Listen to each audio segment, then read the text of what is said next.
እንደሱ ከመጣህ እንትን ደግሞ አንተ ስለማስተማር ታወራለህ። አንተ ከማማተብ ውጭ ምን ትችል ነበር? ቲክቶክ ላይ ስትመጣ እኔ ያስተምር እንጂ የኔ ተራ ነው እኮ። አፍን ጠብቃ፣ አፍን ጠብቃ። ሩድማ አንተ ነህ እኮ። እኔ እያወራሁ ነው። ፕሊዝ እኮ ስነ ስርዓት ይዘህ አውራ። ስታወራ ስነ ስርዓት አድርገህ አውራ። ውስጥህን አትጉዳው ማለት ገና ብዙ ቀጣይ ህይወት አለ። ኦኬ እኔ ልደት ከተናገርኩ አስቀይምሃለሁ። ጌታን አስቀይምሃለሁ። አትናደድ። አልፈልግም ግን እኔ ሰው ዲስግሬስ እንደሚያደርግ እውነቱን ነግሬህ አስቀይምሃለሁ። እኔ ስለአንተ ነገር ግን ማለት እያወራን አይደል ያለ ነው። በስነ ስርዓት አውራ። ልታስፈራራኝ አትችልም። ልትሰርበኝ በስነ ስርዓት አውራ ነው ያልኩህ። መብትህ ነው እሱ። መሳደብ አዲስ አይደለም ለአንተና እኔ ልቀጥለው። ኦኬ አንተ ቤት ነው ስድብ እንደ ስታመጣ እመጣልሃለሁ። ተብላችሁ ክርስትና ለምትሰብኩ ሰዎች እኛ ታዲያ ምኑን እንማርከን? አሁን የኔ ተራ ነው። እሱ ማስረጃ የሚለውን ነገር አቅርቦ አንዴ የኔ ተራ አንዴ ተረጋጋ ልደት መብቱ ነው። ማስረጃ የሚለውን ነገር አቀረበ። በኋላ ሪፊዩት ማድረግ ያለብህ ፐርሰናሊ አታክ አታርገው። አንተ እንደዚህ ሆነ ለፋህ ምናምን አያገባም። ማስረጃ የሚለውን አቅርቧል። ገና ሳላወራ እኮ ነው ውስጥ እኮ በስርዓት አድርጓል። ስርዓት አድርጓል። አንዴ እኔን አተልቀኛውን ደግሞ ገብቷል። የኔ ተራ ነው አይደለ? ተራ ነው። ዳትስ ማይ ተር። ረጅም ሰዓት ሰምቻለሁ። አሁን እባካችሁ በተቻላችሁ አቅም ሚዩታችሁን ሳታነሱ እኔ ለምሰጠው ለኤፍሬም ለደከምበት ለዚህ ሁሉ ጊዜ እኔ አጠር ያለች መልስ ሰጥባትና ወደ ጥያቄው መለሳለሁ። ዞሮ እንግዲህ ኤፍሬም በተቻለው አቅም ሲጣጣርና ሲደክም የነበረው ነገር በእናንተ መካከል ልዩነት አለ የሚለውን ነገር ለማሳየት ነው ሲሞክር የነበረው በጣም በሚገርም ሁኔታ። ግን አልተሳካለትም። ለምንድን ያልተሳካለት ዋነኛው ምክንያቱ ኤፍሬም እኛ እዚህ ጋር የቀረብነው ፌዝ አለውን ስትሉ እናንተ ሳክረመንትን ይጨምራል ወይስ አይጨምርም ወይ? እምነት ብቻ የሚል መጽሐፍ ቅዱስ ውስጥ አለ ወይስ የለም ወይ? ሉትራንስ ፌዝ አለውን ሲሉ ምንድን ነው የሚለውን ለማሳየት ነው እንጂ ለአንተ የእምነት መግለጫ የእኛን የወንድሞችን ማብራሪያ ማምጣት በራስ የቆመ ትምህርት እንደሌለ የሚያሳይ ነው። እና ይህ ሁሉ ሰዓት ሁሉም ሰው ሰልችቶት በቃ አክብሮ ብቻ ይጨርስ እየተባልክ ነበር። ከታች ኮመንት ላይ ተውት እኮ ይጨርስ እና መጨረሻውን እናያለን ሲባል ነበር። መጨረሻውን መጀመሪያውም ከምናወራው ሀሳብ ጋር አለመመሳሰሉ የጨነቀለት አይነት ወሬ ነው ያወራው። ምክንያቱም እኛ እያወራን እኛ ቻሌንጅ ያደረግንህን ነገር መልስ መስጠት ስላልቻልክ፣ ዲባንክ ማድረግ ስላልቻልክ ከቅድም ጀምሮ ስታገል የነበረው አንተንና ፔንቴኮስታሉንና ሉትራንን ጥያቄ እንዳልጠይቅ ነበር። ምን አገባው ልደት እዚህ መሃል ላይ ፖለቲካ ሊሰራ ነው ለረጅም ሰዓት ሲያስጨንቀ የነበረው ይሄ ሀፕን እንዳያደረግ ፈልገ ነው። መያዝ አትችልም። ሚዲያ ነው። ጠየኩ። ዳዊቱ የሚያምነውን ተናገር፣ አንተ የምታምነውን ተናገር። ህዝቡ ከዛኔ ተነስቼ በሁለቱ መካከል እንዲህ ነው አልልም። ቁጭ ብሎ ሲማርና ሲከታተል የነበረው ሰው ያያል፣ ይመለከታል። ከዛኔ በምጠይቀው ጥያቄዎች ሁለት የተለያየ መልስ ስለተሰጠ ያንን ስላየ በእኛ ብቻ እኮ መካከል አይደለም መከፋፈል ያለው በእነሱም ዘንድ መከፋፈል አለ ለማለት ሞከርክ፣ ግን አልተሳካልህም። እስቲ አሁን እኮ አንተ ባለህበት ሀገር እኮ ሉትራን ጋር ሄደህ እኮ ከሳክረመንት መቀበል አትችልም። ዴቭ እኮ ቅድም ነግሯል። በውጭው ዓለም እኛ ከፔንቴኮስታል ጋር አንድ ላይ ህብረት አናደርግም። እኔ ዛሬ ከአኬ ጋር ከቀሲስ ዲባኩሉ ጋር ከያሬድ ጋር በአንዲት ቤተክርስቲያን ውስጥ የጌታን ስጋና ደም እንቀበላለን። በጣም ትንሽዬ የሀሳብ ልዩነት ነበር የነበረው። እሱን ደግሞ ተነጋግረን ሶርታውት አድርገን ዛሬ በህብረት እግዚአብሔርን እያመለክን ያለን። አንተ ግን 1000 ዓመት ይፈጅብሃል። አንድ አይነት አመለካከት ልታመጣ አትችልም ከሉትራን ጋር አንሌስ ከፔንቴኮስታሊዝም ወጥተህ ሉትራን ካልሆንክ በስተቀር 1000 ዓመት ማለት ነው። ወደ ላይ ብትወጣ ወደ ታች ብትፈርጥ አንድ አትሆንም። እንደዚሁ ብቻ በአንድ ካውንስል ውስጥ ታቅፈ ትኖራለህ እንጂ ሉትራን የሚያምኑትን ማመን አትችልም። እነሱም አንተ የምታምነውን ሊያምኑ አይችሉም። በቃ ልዩነትህን ተማምነ እና ተከባብረ ትኖራለህ እንጂ መግባባት ላይ ልትመጣ የምትችለው ወይ አንተ ከፔንቴኮስታሊዝም ትወጣለህ ወይ ሉትራኑ ደግሞ ከሉትራኑ ወጥቶ ወደ አንተ ሊመጣ ይገባል። ስለዚህ አሁን ወደ ዋናው ፖይንት ስንመለስ ጋይስ መርሳት የሌለባችሁ እምነት ብቻ እንግዲህ ከአምስቱ ሶላዎች ውስጥ አንደኛው ነው በፕሮቴስታንት ዘንድ። እነዚህ ከአምስቱ ብቻዎች ውስጥ እምነት ብቻ የሚለው ትምህርት በሉትራን ዘንድ እና እምነት ብቻ የሚለው ትምህርት በፔንቴኮስታል ዘንድ ሲታይና ሲፈተሽ የሰማይና የምድር ያህል ልዩነት አለው።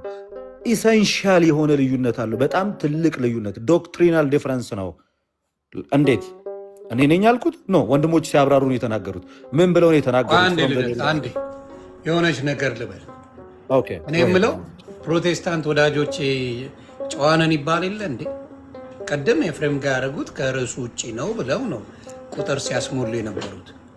ስድብ አንሳደብም፣ የጸደቅንን ጨዋነን የሚለው ነገር የት ገባ? የት ገባ?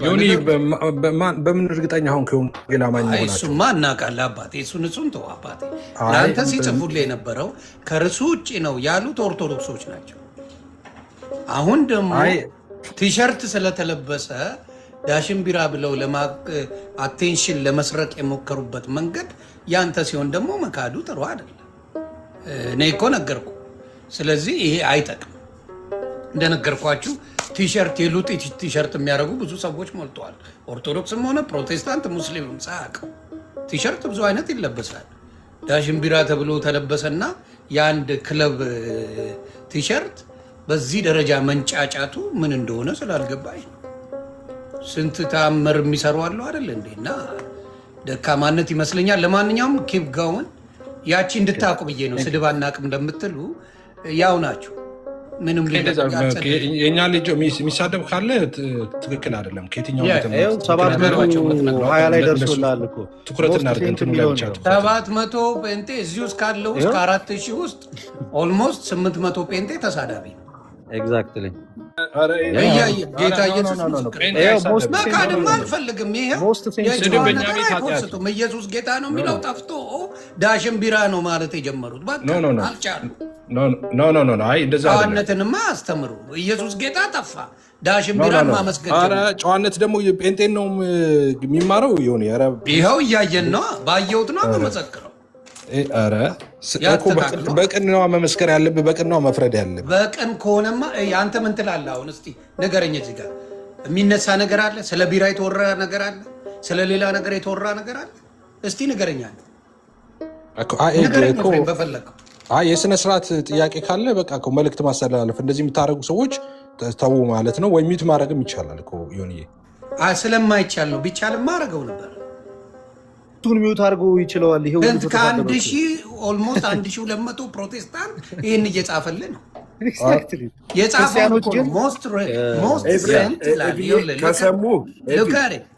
ሞስት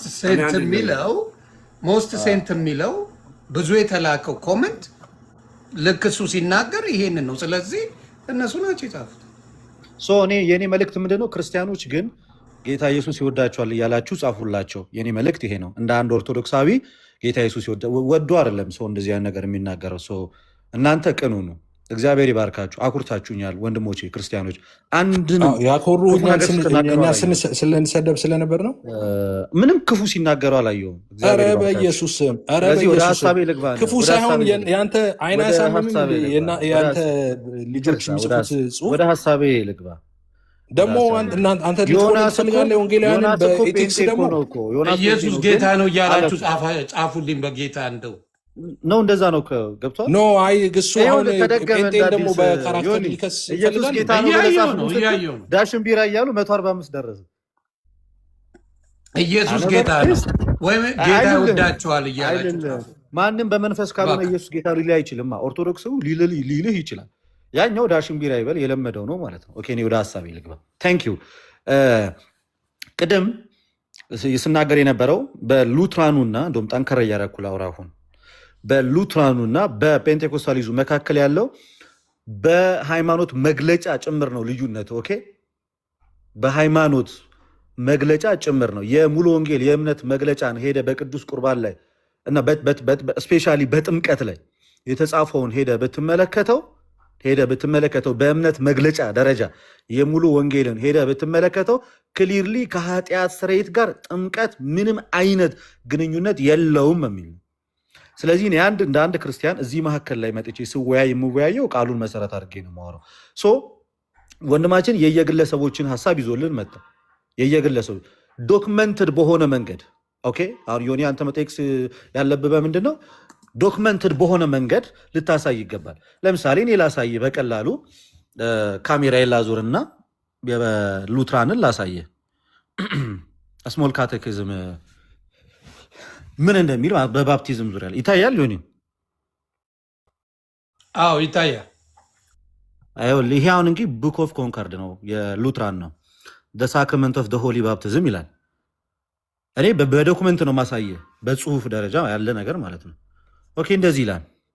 ፈርስት መጀመሪያ ላይ ማለት ነው ባፕቲዝም ይልና መልሱን ሲመለስ ባፕቲዝም ኢዝ ናት የሲምፕል ዋተር ኦንሊ፣ ዝም ብሎ ጀስት ይሄ ሚርሊ ውሃ ብቻ አይደለም ነው።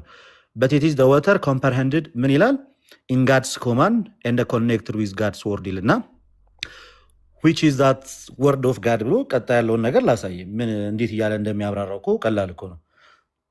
የትኛው የእግዚአብሔር ቃል ሲል መልሱ ክራይስት አወር ሎርድ ሴይዝ ኢን ዘ ላስት ቻፕተር ኦፍ ማቲው ጎ ዩ ኦል ኢንቱ ዘ ወርልድ ኤንድ ቲች ኦል ኔሽንስ ኤንድ ባፕታይዚንግ ዜም ኢን ዘ ኔም ኦፍ ዘ ፋዘር ዘ ሳን ኤንድ ዘ ሆሊ ስፒሪት። ስለዚህ ትምህርቱ ምንድን ነው?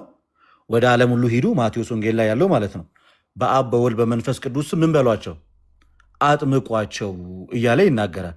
ቀጣዩን እኔ ኦኬ ቀጣዩ ዋት ዳዝ ባፕቲዝም ጊቭስ ኦር ፕሮፊት? ጥምቀት ምን ይሰጣል? ይሄ የሉትራኑን ነው። ጥምቀት ምንድን ነው ጥቅሙ ወይም ፕሮፊቱ? ከጥምቀት የምታገኘው ነገር ምንድን ነው? በጣም ደስ ሲምፕል በሆነ መንገድ ነው የተቀመጠው። ክሊር ነው ለማንኛውም ሰው። መልስ ይልና ይኸውልህ ዮኒ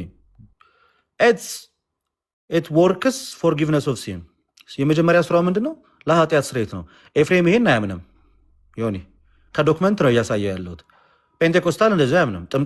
ጥምቀት ምን ይሰጣል የሚለውን ሲያብራራ የሉትራን ዶክመንት ላይ ፎርጊቭነስ ኦፍ ሲንስ ለኃጢአት ስርየት ኦኬ ደሊቨር ፍሮም ዴዝ ኤንድ ዲቪል ከሞት ምን ይልሃል ማለት ነው? ከሰይጣንና ከሞት ነፃ ያወጣሃል። ከዛ አስቀጠል ይልና ኤንድ ጊቭስ ኢተርናል ሳሊቬሽን ቱ ኦል ሁ ብሊቭስ ለሚያምኑት ሁሉ ምን ይሰጣቸዋል? የዘላለም ሕይወትን ይሰጣቸዋል። ግን ውሃው ብቻ ሳይሆን ቃሉ፣ ውሃው ከቃሉ ጋር አንድ ላይ ሆኖ ማለት ነው። ውሃው ሜርሊ ብቻው ምንም ሊሰጥ አይችልም። ኦኬ ስለዚህ እንደዚህ አይነት ነገሮችን የያዘ ነገር በፕሮቴስታንቱ ዘንድ በየትኛው በሉትራን ዘንድ ይሄ ብሊፍ አለ። በፔንቴኮስታሉ ዘንድ ይሄ ነገር የለም። ስለዚህ ቅድም ባቢሎን ብለህ ይዘህ የመጣኸው ዶክመንት አኬ ያለ ይሄንን ነው። አኬ ወንድማችን እኮ ቅድም የተናገረው አንዱ የሚለውን አንደኛው አይልም፣ አንደኛው የሚለውን አንደኛውን አይልም። ከዚህም የተነሳ ባቢሎናዊነት ማለት ያ ነው ብሎ የተናገረው እኮ እኔ ልደተ ቀን እንደዚህ በዶክመንት እያወጣው አሳይሃለሁ። ይኸው ቀጠል ይልና እዚህ ጋር ሃው ካን ወተር ዱ ሰች ግሬት ቲንግስ፣ ውሃ እንዴት ይሄንን ትልቅ ነገር ሊያደርግ ይችላል ብሎ ይጠይቃል። እንግዲህ ለብዙ ሰው ውሃ ማለት ይቀልበታል። ነው ውሃው ብቻውንማ ምንም ሊያደርግ አይችልም እኮ። ከእግዚአብሔር ቃል ጋር ሲሆን ግን ምን ያደርጋል? ሪጀነሬት ያደርጋል። ይሄ የቤተክርስቲያን ትምህርት ነው አክቹዋሊ እውነቱን ለመናገር። ይሄን ግን ፔንቴኮስታሉ አያምነውም።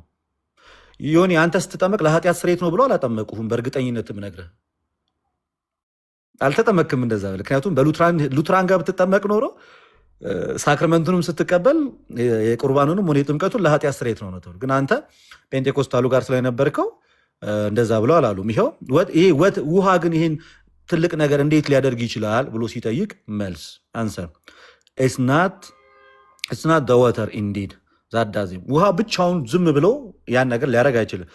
በት ዘ ወርድ ኦፍ ጋድ ዊች ኢዝ ይልና ዊች ኢዝ ኢን ኤንድ ዊዝ ዘ ዋተር፣ ያ የእግዚአብሔር ቃል ከምኑ ጋር? ከውሃው ጋር። and faith which is trust such word of God in the water። ታምናለህ ውሃው ከእግዚአብሔር ቃል ጋር ሆኖ ምን ይልሃል ነው? ያድንሃል ነው። ፔንቴኮስታልም የእግዚአብሔር ቃል ብቻ፣ ቃሉ ብቻ። ሉትራን ጋር ስትሄድስ ቃሉ ከምኑ ጋር? ከውሃው ጋር አንድ ላይ ሆኖ ሪጀነሬት ያደርጋል። እንደዚህ አይነት እምነት ነው ያለው። በቅዱስ ቁርባን ላይም ብንሄድ ሌላም ቦታ ላይ ብንሄድ ይኸው ፋይናሊ ደግሞ አራተኛውን ቻፕተር ደግሞ ላሳየ። what does such baptizing with the water signify? ምንድነው ሲግኒፋይ የሚያደርገው ይሄ ነገር በውሃ የሚጠመቀው ጥምቀት? ቀጥል ይልና መልሱ it signifies that the old Adam in us should by the daily contrition and repentance be drowned and die with all sins and evil lusts። አሮጌው ማንነታችን አዳማዊ ማንነታችንን ምን ይለዋል? ጥምቀቱ ኮምፕሊትሊ ይገለዋል ማለት ነው። ከዛ አዲሱን ማንነት ክርስቶስን ትለብሳለህ ዳዊት የተናገረው ቅድም። ይሄ ደግሞ በሮሜ መልእክቱ ጳውሎስ ለሮሜ ክርስቲያኖች በጻፈው መልእክቱ በምዕራፍ 6 ከቁጥር 1 ላይ ምንድን ነው የሚለው? የተጠመቅን ሁላችን ከሞቱ ጋር አንድ እንድሆን ዘንድ ተጠመቅን አታውቁምን? ሞትን በሚመስል ሞት ከእርሱ ጋር ከተቀበርን ትንሣኤን በሚመስል ትንሣኤ ነው ከእሱ ጋር እንነሳልናል።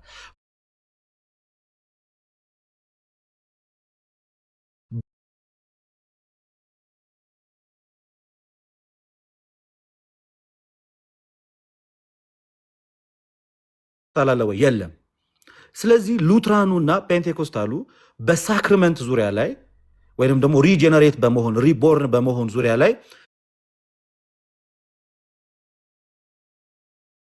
ያላችሁ ልዩነት ቤዚክ ልዩነት ነው። ሰፊ ልዩነት ነው።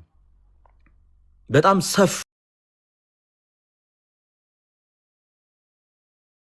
በኋላ ላይ ሲናገሩ ደግሞ እኔ የሙሉ ወንጌልን ደግሞ ፈልጌ ያመጣልሃለሁ ዮኒ ዶክመንት ነው ማመጣል። የሙሉ ወንጌልን ደግሞ በጥምቀት ዙሪያ ላይ ምን ብላ እንደምታምን አሳያለሁ። እንግዲህ ለኤፍሬም እኔ ጥያቄ አለኝ። ጥያቄ ምንድን ነው? ጥያቄ ከማቅረብ በፊት ጥያቄው ሳይሆን ከእኔ ጋር በተገናኘ ነው። ቅድም ገና ስንገባ ታስታውሳለህ? አንድ ደቂቃ ስጠኝ። እኔም ደግሞ ዶክመንት ላሳይ። እሱም ዶክመንት አላሳየም፣ ዶክመንት ላሳይ። እሺ፣ በዶክመንት ሲሆን ደስ ይላል። አንድ ደቂቃ ነው የሚፈጅብኝ። አንድ ደቂቃ ብቻ። አንድ ደቂቃ ብላችሁ የእናንተ ፈጅቷል። ከዛ በላይ ነው። ዮኒ አንዴ ሀሳብ ስጥ። ልደት እንደፈለኩ ነው ማውራት። ዮኒ አንዴ ሀሳብ ስጥ። ዮኒ ሀሳብ ስጥበታል። በብርሃኑ ተመላለሱ የሚለውን ብዙ ብዙ ጊዜ ጻፉልን እባካችሁ፣ ሌላ ነገር እንዳይኖር። ሁላችሁ በብርሃን ተመላለሱ። እኔ አንድ ጥያቄ እኔ ነኝ ያልኩት እኮ እሱ ሳይጨርስ እኮ እኔንም አድርገኛ ዮኒ፣ እኔ ደግሞ ሪስፖንድ ላድርግ። እሺ፣ በትልቁ አድርጋለሁ። አንዴ ግን የሆነ ነገር ልበልኝ። ቅሬታ ስላለኝ ነው የተወሰነች። ለምን እኔ ላሳይ ስል ታስታውሳለህ? ላሳይ ስል ቪዲዮ አይ የግለሰቦች አስተምሮትማ የኛ አስተምሮ አይደለም፣ የኛ ዶግማ፣ የኛ ትምህርት እንደዛ ሳይሆን ብለህ አውጥታ አሳየኝ። እሱን ካሳየኝ በኋላ ደግሞ አንተ የግለሰቦችን ይዘህ መጥተህ ቪዲዮ አሳየኝ። ይሄ ነገር ክላሽ አያደርግም ወይ? ማብራሪያ አሁን ዶክመንቱን ልታሳየኝ ከሆነ እቀበልሃለሁ፣ ግን በመሃል ላደረግከው ስህተት you should apologize to be honest with you.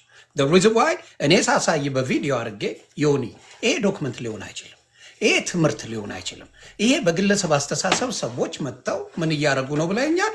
የእያንዳንዱን የግል ሀሳባቸውን የሰጡ እንጂ የእኛ ፔኔኮስታል የምንከተለው መንገድ አይደለም አልከኝ፣ ተቀበልኩ። ያንን ካልኩ በኋላ ዝም ብዬ አዳመጥኩ። ለዚህ ነው ለምን ባታሳየው ይሻለኝ ነበር። ግን መተህ ስታሳይ ግለሰቦችን ያመጣው እንጂ የኦርቶዶክስን ዶግማና ቀኖና አይደለም። ስለዚህ በመሀል ላሳየው ቪዲዮ እውነቴን ነው የምልህ፣ አንተ ካልከኝ ጋር ክላሽ ስላደረገው ነው ስህተት እንደሆነ ልነግርህ ፈልጌ ነው። አይደለም የምትለኝ ከሆነ ደግሞ ይከንተው ከባህል ያቺን ለማለት ነው። ብራ ይጎሃል ዮኒ፣ እኔ ያመጣሁት ለአንተ አይደለም፣ ለልደተ ቃል የእሱና ዳዊት ልዩነታቸው ብሎ በተናገረው አይ እናንተ እኮ ልዩነት አላችሁ ብዬ ያሳየሁት ዶክመንት ምንድን ነው? እኔና ዴቭ እኮ እንትናችን ይታወቃል እኮ ሳክራመንቶች ላይ እኔ ለምን እቋረጣለሁ? ዮኒዬ ፍዬ ዶክትሪኑን ነዋ ማሳየት የነበረበት ግለሰቦችን ሳይሆን ዶክትሪን ነው የኦርቶዶክስ። ለምን እንዳመጣው ልነግርህ እኮ ነው። ለምን እንዳመጣው ልነግርህ ነው። ያመጣሁት በዴቭ እና በእኔ መካከል የሁላችሁ ሁለቱ እንኳን አይግባቡም ሲል አይ እንደሱ ካልክማ እዚህ እኮ ማትግባቡ እናንተም በመሰረታዊ ጉዳይ ማለት ቅድም ያሳየው ቪዲዮ ምንድነው? ሁሉም ሰው ድኗል አልዳነም የሚል ነው ማለት ነው። ይሄ ማለት ሌላ ንግግር አያስፈልግም። በቃ በር ዘግተህ ይህንን ሳትፈታ ማለት ነው የተባለው። ምንድነው ግን መጨረሻ ላይ አይ የውስጥ ጉዳይ ነው አፋፍሰው ወደ ውስጥ እንክተተው በቃ ተባባሉና ሳይተማመኑ ነው የተቋጨው። ይሄ ነገር አብረው ምናምን የሚለው ውሸት ነው። ማንን አሸንፎ ቀጠለ?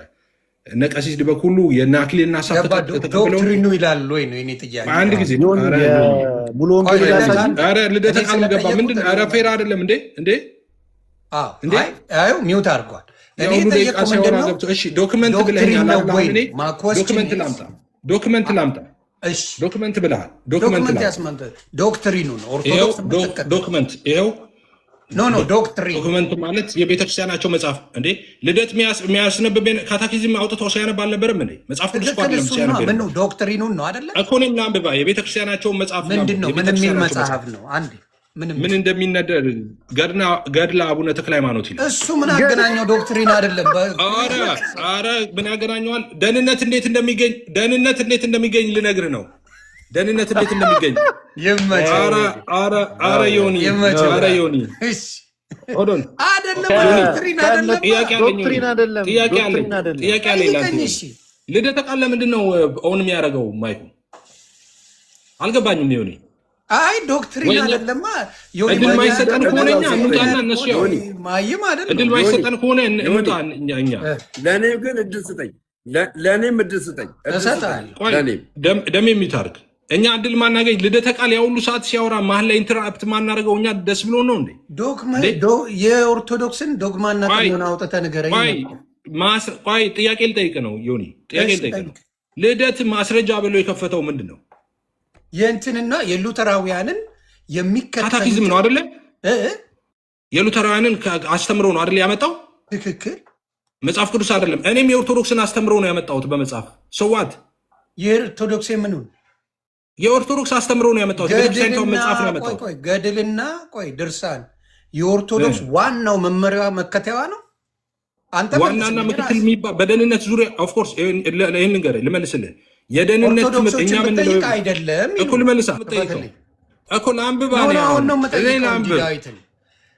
ልደት ከእንትን ካለው ካስነበበው ነገር እኔ ለአንብብ ይሄንን ለአንብብ። ቆይ ዳዊትን ልጠይቀው። ሉተራን እሱ ነው። ስለ ሉተራን እያወራ እኮ ነው ዳዊት። መልስልህ አንዴ። ሉተራን እሱ ነው አትበል፣ ችግር የለውም። ሉተራን እኔም ነኝ እሱም ነው፣ ችግር የለውም። ሃይማኖት አይደለህም እንዳልሆንክማ ነገረህ እኮ እሱ ራሱ አንድ አይደለም። የወንጌል አማኝ ነው ዴቭም እኮ እኔም የወንጌል አማኞች ነን እኮ። ሂድድ ሰይዴት አንድ አይደለንም እምነታችን አለ እኮ እሱ እያለ አይደለንም ትለኛለህ። ምን ማለት ነው? ኤፍ ነው ለምንለያይበትን መንገድማ ሆን እሱ ሳይመጣ እኮ ነግሬሃለሁ። ምንለያይባቸው ነገሮች ነግሬሃለሁ። ለምሳሌ መለያየት ማለት ምን ማለት እንደሆነማ ቅድም አሳየው እኮ። ኦርቶዶክሶች በነገረ ድነት ዙሪያ ሁሉም ሰው ድነዋልና ሁሉም ሰው አልዳነ። አሁን የተነጋገሩትንና ቅድም እኮ እኔ ቪዲዮ ሳሳይ አይሆንም ካልከኝ ያንተን ቪዲዮ አይሰራ አከተመ። አሁን ዶክመንት መጥቷል። ቪዲዮ አይደለም እኮ ይሄ ቪዲዮ አይደለም። ያሳየኝ እሱን ጨረስን።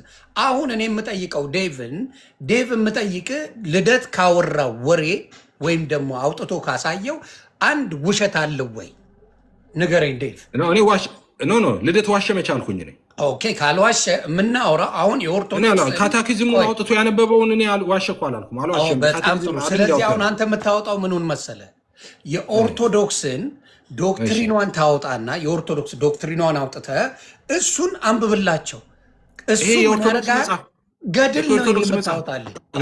የኦርቶዶክስ መጽሐፍ ቆይ እንዴ ልደት ቃል እኔ ለልደት ቃል ለምንድን ነው የሚገባው? የኔ ተራ ነው። ልደት አይደለም ያገባው። አንሚት አድርጎ ነበረ። ኦኬ አይ ደምረው ልቀጥል።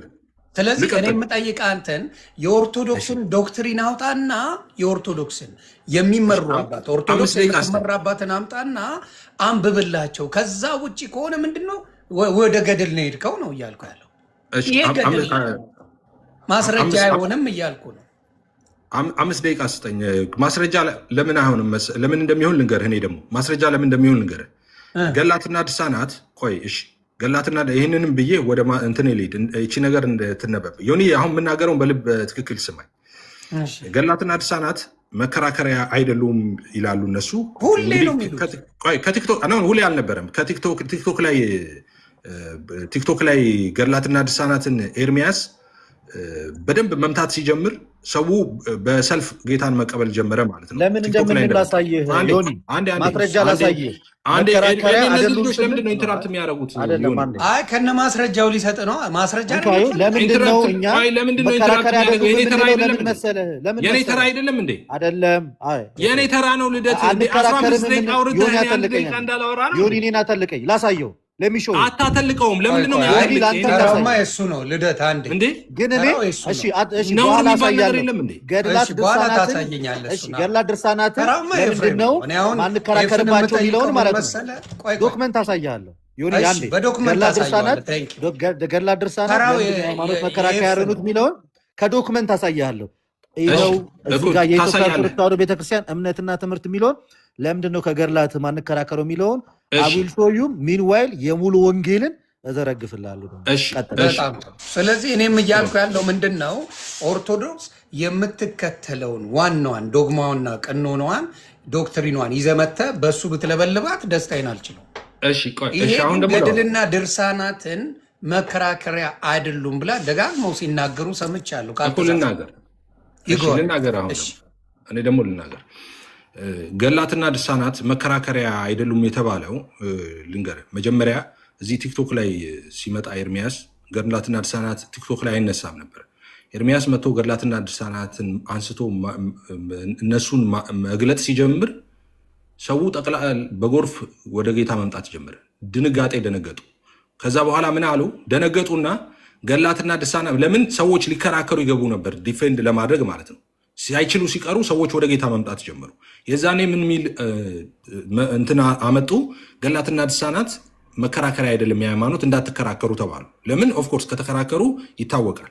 እኛ ካዲያ ገድላትና ድርሳናትን ለምንድነው መከራከሪያ ናቸው ብለን ምናምነው? ለምንድን ነው ገድላትና ድርሳናት መከራከሪያ ናቸው ብለን እኛ ምናምነው? እነሱ አይደለም ቢሉም እኛ ምናምነው ለምንድን ነው? ገድላትና ድርሳናት ነገረ ድነትን ትምህርት ይዘዋል ነው። የነገረ ድነትን ትምህርት ይዘዋል። ገድላትና ድርሳናት ሰው እንዲህ ሲያደርግ ይድናል፣ እንዲህ ሳያደርግ ደግሞ ይኮነናል፣ ይፈረድበታል የሚል ትምህርት ይዘዋል። ነገረ ድነትን ከያዙ መከራከሪያ ላይሆኑ የሚችሉበት ምንም ምክንያት የለም። ምክንያቱም ሰዎች የዘላለም ሕይወታቸው የሚወሰነው እነዚህ መጽሐፎችን ውስጥ የዘላለም ሕይወታቸውን የሚወስን ነገር ካለ ጣፈንታውን የሚወስን ነገር ካለ ኦፍኮርስ መከራከሪያ መሆን አለባቸው። ለምን ካልክ ቤተክርስቲያን ሲሄድ አንድ ሰው ለምሳሌ ይህን ገድለ አቡነ ተክለ ሃይማኖት ነው መጽሐፍ ነው፣ የቤተክርስቲያኒቷ መጽሐፍ ነው። አሁን ላነበው አይደለም። ይሄ የቤተክርስቲያኒቷ መጽሐፍ ነው፣ ቤተክርስቲያኒቷ የምትገለገልበት መጽሐፍ ነው። ይሄ ምዕመናን እጅ አለ። ምዕመናን ከፍተው ይሄንን ሲያነቡ እዚህ ጋር ሰው ሚድነው እንደዚህ ነው የሚል ጽሑፍ ያገኛሉ። ስለዚህ ሰው በዚህ መንገድ ነው ሚድነው ብለው ህይወታቸውን በዛ መንገድ ነው የሚመሩት። አለቀ። በዛ መንገድ ነው የሚመሩት የተጻፈውን ነገር አንብበው ማለት ነው። ቤተክርስቲያኒቷ እየተገለገለችበት ምዕመናኑ እየተገለገሉበት መጽሐፉን የነገረ ድነት ትምህርት ይዘው ሰው ሚድነው እንደዚህ ነው፣ ሰው የሚኮነነው ደግሞ እንደዚህ ነው የሚል ትምህርት ይዘው የሃይማኖት መከራከሪያ አይደሉም ማለት በጣም የሚያስቅ ነገር ነው። ይኸው አሁን እኔ ራሱ ላነብ ያዘጋጀሁት የነገረ ድነት ትምህርት ነው። የነገረ ድነት ትምህርት ሰው እንዴት ይድናል የሚለውን የያዘ ትምህርት ነው። የት ነው ያለው እሱ ካልክ ገድለ አቡነ ተክለ ሃይማኖት ላይ ነው። ስለዚህ የሃይማኖት መከራከሪያ ናቸው ገድላትና ድርሳናት የምንለው ከድሮም የነገረ ድነት ትምህርት ስለያዙ ነው። እና ገድላትና ድርሳናትን ደግሞ ትቃወማላችሁ የሚባል ነገር አለ። ውሸት ነው። እኛ ገድላትና ድርሳናትን ተቃውመን አናውቅም። ገድላትና ድርሳናትን የምንቃወም ሰዎች አይደለንም። እኛ የምንቃወመው ገድላትና ድርሳናት ኦኬ ከቤተ ክርስቲያን ትምህርት ከመጽሐፍ ቅዱስ ትምህርት ከሐዋርያቱ ትምህርት ያፈነገጡ እውነቶችን ይዘዋል ብለን ስለምናምን ነው እንጂ ገድላትና ድርሳናት ገድለ አቡነ ተክለ ሃይማኖት እንደ እግዚአብሔር ቃል የተጻፈ መጽሐፍ ቢሆን እኛ ገዝተን ለልጆቻችን እናስተምርበት ነበረ። ልጆቻችን በዚህ መንፈሳዊ እውነት እንዲያድጉ ማለት ነው። የገድሉ ጥላቻ አይደለም።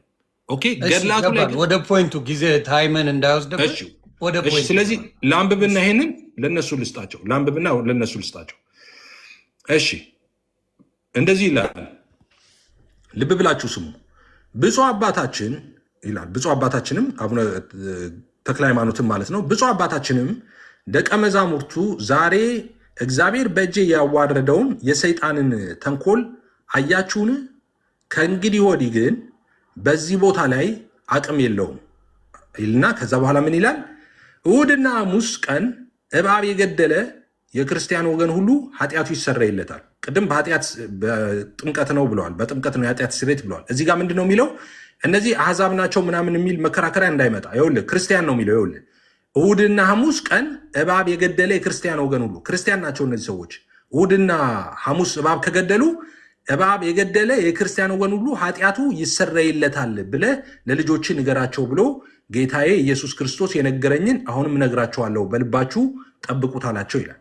እሺ አሁን ልደተ ቃል እኔ አሁን ኦነስት ልሁን። አሁን ኦነስት እንትን ልስጥ፣ ኮሜንት ልስጥ። ዮኒዬ በትክክል ስማኝ ይሄንን። እሺ ካሁን ከእንትኑ ከግርግሩ ውጪ ማለት ነው። ኦነስት የሆነ አስተያየት ነው የምሰጠው። የኢትዮጵያ ኦርቶዶክስ ተዋሕዶ ቤተክርስቲያን እኔ ማምነውን ነው የምነግርህ። የኢትዮጵያ ኦርቶዶክስ ተዋሕዶ ቤተክርስቲያን ፋውንዴሽኗ የክርስቶስ ቤተክርስቲያን ነች ብዬ ነው ማምነው። መሰረቷ የክርስቶስ ቤተክርስቲያን ነው ብዬ ነው ማምነው። ነገር ግን በጊዜ ሂደት የሐዋርያቱ ያልሆነ የክርስቶስ ያልሆነ ትምህርት ገብተዋል ብዬ አምናለሁ። አሁን በዚህ ሰዓት ራሱ ምን አምናለሁ መሰለ? ኦርቶዶክስ ተዋህዶ ቤተክርስቲያን ውስጥ እውነተኛ የእግዚአብሔርም የሐዋርያቱም ትምህርት አለ ብዬ አምናለሁ። አዘሴም ታይምስ ደግሞ እንደዚህ ኤፍሬም ባለ ጊዜን ሪሙቭ አድርግ ይለኛል። ሪፖርት እያደረጉብኝ ነው። እንደዛ ሪፖርት እያደረጉብኝ ነው። ሪፖርት አይደለም አይ ቲንክ ከሌላ ዌብሳይት ስለምታሳይ ይመስለኛል። ኖ ዌብሳይት አይደለም፣ ስክሪንሾት ነው ማሳየው። ሪፖርት እያደረጉብኝ ነው። ኖ ፕሊዝ ዶንት ዱ ዳት። ኤፍሬም መወደው ወንድሜ ነው፣ እግዚአብሔር ምስክሬ። በሀሳብ የሚግባባኝ በጣም መወደው ማከብረው ወንድሜ ስለሆነ ነው። ዩ ዶንት ዱ ዳት። ይሄማ ልክ አይደለም፣ በጭራሽ ልክ አይደለም። እኔ ጋር እየመጣ ነው። በፍጹም ያደርጋሉ ብዬ አላስብም። ካረጋችሁ ግን ኢትስ ቬሪ ቬሪ ሳድ። ዶንት ዱ ዳት ፕሊዝ። እንደዚህ ሸፍነው አንብብልን። እሺ ሌሎቻችሁ ልደትዬ ጨርሻለሁ። ሀሳቤን ልዝጋ። እኔ አሁን ለምሳሌ ከዚች ጋር እንዲመለስ አድርጌ የማደርገው ከልደት ሳይጨመርበት፣ ለምሳሌ ሙሴን የእባቡን ምን ብሎታል? እያዩ እባብን እንዲድኑ ተደርጓል አይደል? በበረሃ እያሉ በእባብ የተነደፉት የክርስቶስ ምሳሌ ነው እሱ። የክርስቶስ ምሳሌ የራሱን እባብ። ስለዚህ የራሱን እባብ ያዩ ይድኑ ነበረ። ምንም አይነት ችግር አይደርስባቸውም ነበር አይደለ? ስለዚህ ኢየሱስ ክርስቶስ ነገረኝ ነው እኮ እያሉ ያሉት አቡነ ተክለ ሃይማኖት አይደል? ኢየሱስ ምን ብሎ ነገራቸው? እሑድና ሐሙስ እባብ የገደለ እሱን አባረረው፣ አስወጥቶታል። ምናልባት ሌላ አካውንት ወይ ሌላ እንትን ካለው ሌላ አካውንት ካለው ወንድማችን መነጋገሩ በጣም ደስ ይለኛል። የምወደው ነገር ነው። በሌለበት ግን ኤፍሻን በተመለከተ ምንም እሱን አናነሳም። ስሙን ሳልጠቅስ እኔ አንዳንድ መረጃዎችን ላሳየ። መልካም ፈቃደኛ ነህ ዴቭ? በዚህ ጉዳይ ላይ ስለ ገድሉ አይደለም የምናወራው፣ ስለ ቅድሙ ወደ ቅድሙ ነው የምንመለሰው። ኧረ ከስር ተክልዬ ናቸው ያስወጡት አላለም? አንዴ ተመጣ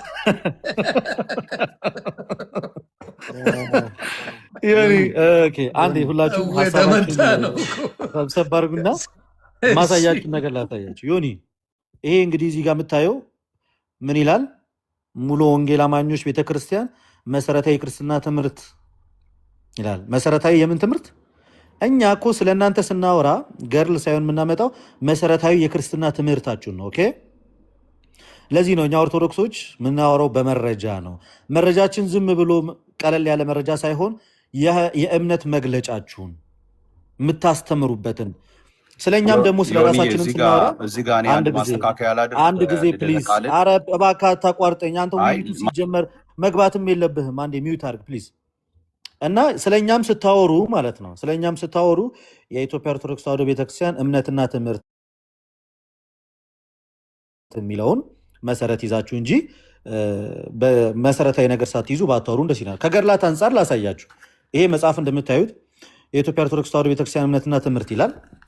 ይኸው የቅዱሳት መጽሐፍት ቅኖና ይልና እዚህ ጋር ቀጠል ይልና ይሄኛው ፓርት ላይ አንዴ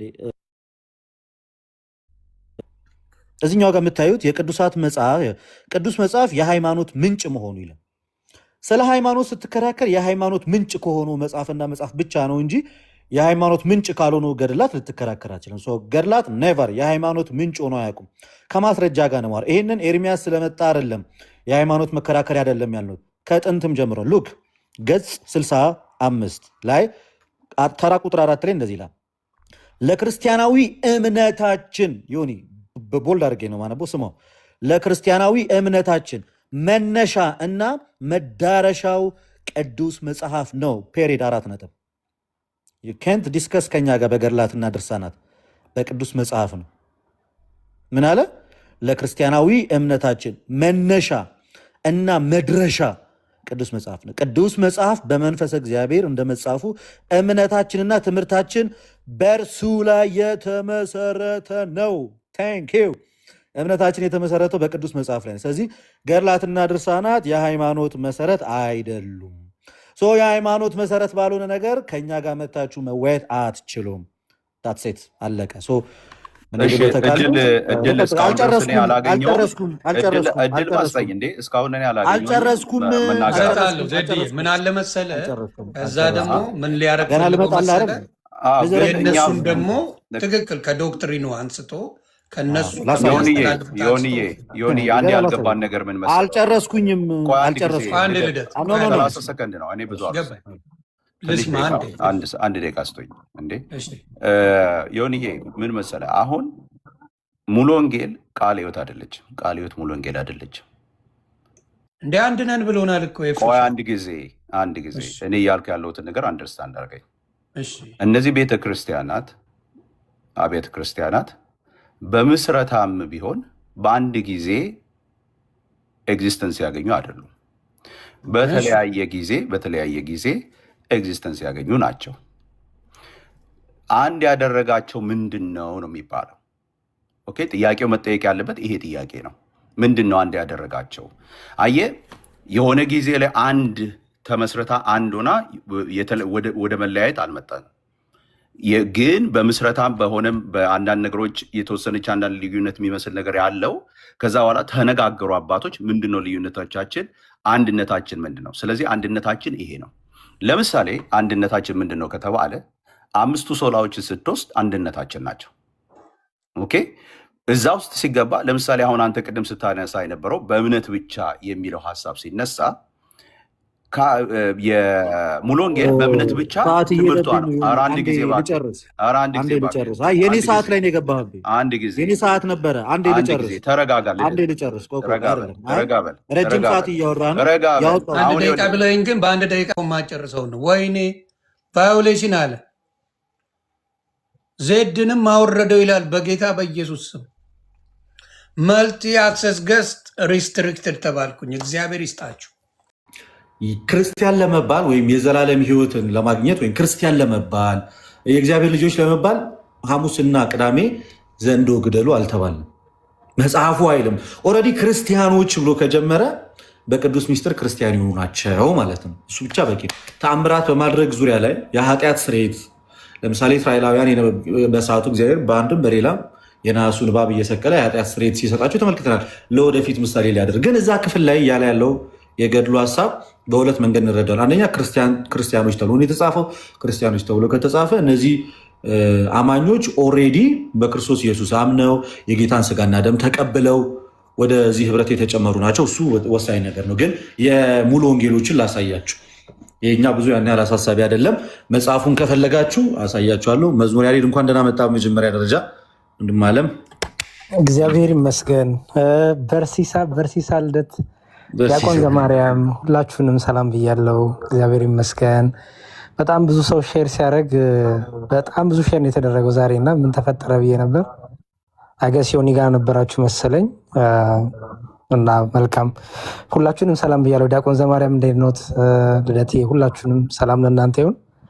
ገድለ ተክለ ሃይማኖት ላይ ያለውን ሙሉውን በኋላ ወይ ዲያቆን ዘማርያም ያሳያሉ ወይ ደግሞ ማሳየት እችላለሁ። ልደቴ እሺ ይቻላል። እኔ የተወሰነች ነገር ብቻ ነው የምለው። ኦልሞስት እዛ ሀሳቤ ልጨርስ ስለተቋረጠ ከገድላት ድርሳናት አንጻር ውዥንብር እንዳይኖር ለምንድን ነው እንደዚህ የምንለው ስንል እንግዲህ አንድ ሰው ወደ ቤተክርስቲያን ህብረት ሳይመጣ መጽሐፍ ቅዱስን እንኳን ሳይቀበል 80 አሐዱን ሳይጠመቅ እውነተኛይቷ ቤተክርስቲያን ቅዱስ ሥጋውና ክቡር ደሙን ሳይቀበል ከዳኑ ክርስቲያኖች ጋር በገድላትና ድርሳናት ላይ መወያየት አይችልም።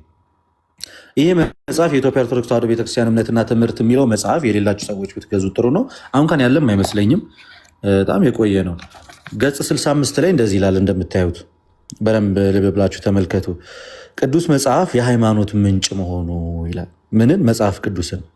ስለዚህ ለክርስቲያናዊ እምነታችን መነሻና መዳረሻው ቅዱስ መጽሐፍ ነው። ቅዱስ መጽሐፍ በመንፈስ እግዚአብሔር እንደመጻፉ እምነታችንና ትምህርታችን በእርሱ ላይ የተመሰረተ ነው። የእግዚአብሔርን ማንነት፣ የፍቃዱን ምንነት፣ የባህሪውን ፍጹምነት የምንረዳው በዚህ ቅዱስ መጽሐፍ አማካኝነት ነው። ስለዚህ የሃይማኖታችንና የእምነታችን የትምህርታችን መሰረት ቅዱስ መጽሐፍ ነው። ከዚህም የተነሳ ከኛ ቤተ እምነት ውጭ ከሆኑ ሰዎች ጋር አስቀድመን የሃይማኖታችን መመስረቻና ትምህርታችን ምንጭ ከሆነው ከቅዱስ መጽሐፍ ነው የምንወያየው የምንለው ከዚህ አንጻር ነው እንጂ ገድላትና ድርሳናት የምናፍርባቸው የምንሸመቀቅባቸው ኦር ደግሞ መልስ በእነሱ ላይ የሌለን ሆኖ ሳይሆን መጽሐፍ ቅዱስን የሚያህል ትልቅ መጽሐፍ ወደ ጎን አድርጎ ሰው አስቀድሞ በገድላትና ድርሳናት ላይ ሊወያይ አይችልም። የሚለው ይሄ ይያዝልን። ያንንም ደግሞ አስቀድመን በመጽሐፍ እንወያይ የምንለው ገድላት ድርሳናትን ለማቃለል ሳይሆን የሃይማኖታችን ምንጭ የሆነው አስቀድሞ ምን ስለሆነ ነው? መጽሐፍ ቅዱስ ስለሆነ ነው። ይህንን በደንብ አድርጋችሁ ያዙት። ሌላኛው ቅድም እንዳሳየዋችሁ በሉትራን ቤተክርስቲያን ዘንድ ጥምቀት እንዳያችሁት የኃጢአት ስርየት ፎር ዘ ፎርጊቭነስ ኦፍ ሲን የኃጢአት ስርየት ነው ይላል። በተቃራኒው ደግሞ ይኸው እና አጅሬን ደግሞ እናምጣው። እነዚህ ደግሞ አሉ። እነማን ናቸው እነዚህ? ሙሉ ወንጌል ወይም የኤፍሬም ወዳጆች ማለት ነው። ኤፍሬም ያለባት ቸርች ደግሞ ሙሉ ወንጌል አማኞች ቤተክርስቲያን ይላል። መሰረታዊ ክርስትና ትምህርት የአስተማሪዎች መመሪያ። ምን ያህል ባቢሎናዊነት በመካከላቸው እንዳለ የሚያሳየውን ደግሞ ከእምነት መግለጫ እንግዲህ እኛ ስናሳይ የእምነት መግለጫቸውን መሰረታዊ ዶክመንታቸውን ይዘን እየመጣን ነው። እነሱ ግን ስለኛ ሲያወሩ የሆነ ሁለት ሰዎች ያወሩትን እሱንም ደግሞ ተፈቶ መግባቱ የደረሰን ሀሳብ አልፎ ተርፎ በጣም ሄድ ካሉ ደግሞ ከገድላት ነው እንጂ መሰረታዊ ዶግማ ብለን ከምናስተምርባቸው መጽሐፍቶቻችን ከሃይማኖት አበው ሊሆን ይችላል የቤተክርስቲያን ይሄ የእምነት መግለጫ ከዛ ከመጽሐፍ ቅዱስ ሊሞግቱን እንደማይችሉ ይሄ ለእናንተ ትልቅ ማሳያ ነው። እኛ ግን ይኸው ሙሉ ወንጌሎች ምን እንደሚሉ ደግሞ ላሳያችሁ። ከዛ ወደ ወንድሞቼ እሄዳለሁ። ገጽ 203 ላይ ምን እንደሚሉ ላሳያችሁ። ቅርታ እንግዲህ ከመጣሽ ማርያም ታምጣሽ ነው።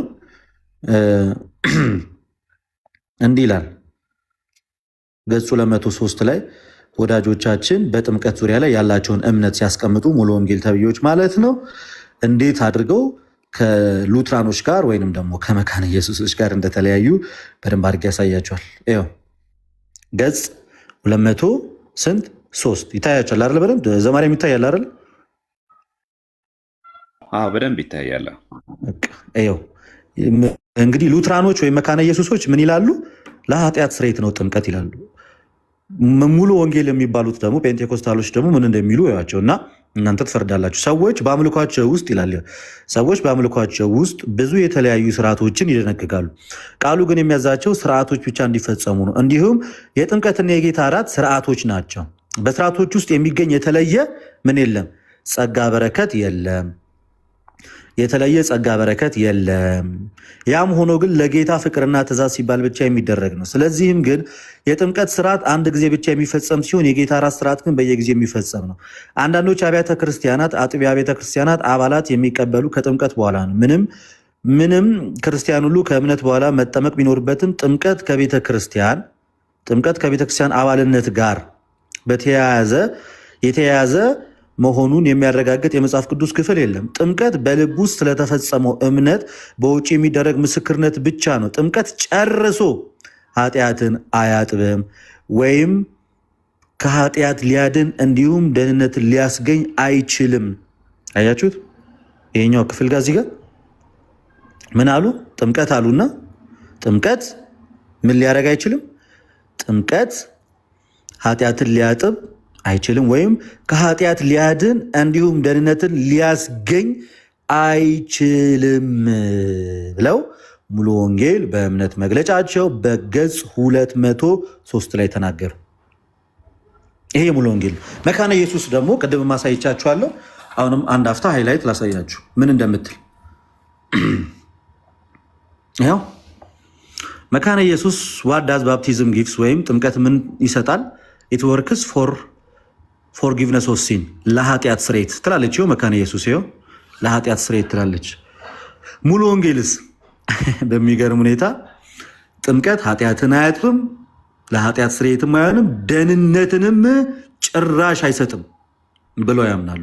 ከዚህም የተነሳ ባቢሎናውያን ናቸው። በሁለቱ መካከል ሰፊ የሃይማኖትና የእምነት ልዩነት አለ። ልዩነታቸው ዶግማቲክ ልዩነት ነው እንጂ ምን አይደለም ማለት ነው። እንደሚሉት ቀለል ያለ የሆነ የስርዓት ልዩነት ሳይሆን ገና ከመሰረቱ የዶግማ ልዩነት ነው ያላቸው የምንለው ከዚህ ተነስተን ነው። እና እኛ ስናሳያቸው ይኸው ከእምነት መግለጫቸው የመካነ ኢየሱስ የእምነት መግለጫ ለኃጢአት ስርየት ነው ይላል። የሙሉ ወንጌል እምነት መግለጫ ደግሞ ጭራሹኑ ከምን ጋር አይገናኝም? ከኃጢአት ስርየት ጋር ከነ አይገናኝም ብለው ይናገራሉ። በዚህም የተነሳ በእነሱ መካከል ትልቅ የሃይማኖታዊ ልዩነት አለ። ያንን ነበረ ቅድም አጉልቼ ለማሳየት ስፈልግ የነበረው። ወንድሜ ኤፍሬምም እንዳይወራ የፈለገው እና እንዳይነገር የፈለገው ይህን ልዩነት በስፋት እንዳይታይ ስለፈለገ ነው። ስለዚህ ፕሮቴስታንቱ ዘንድ መሰረታዊ በሆነ ነገር ልዩነት እንዳለ ልትረዱ ይገባል። ዜራ ክብር ቀጥሎ ወንድሞች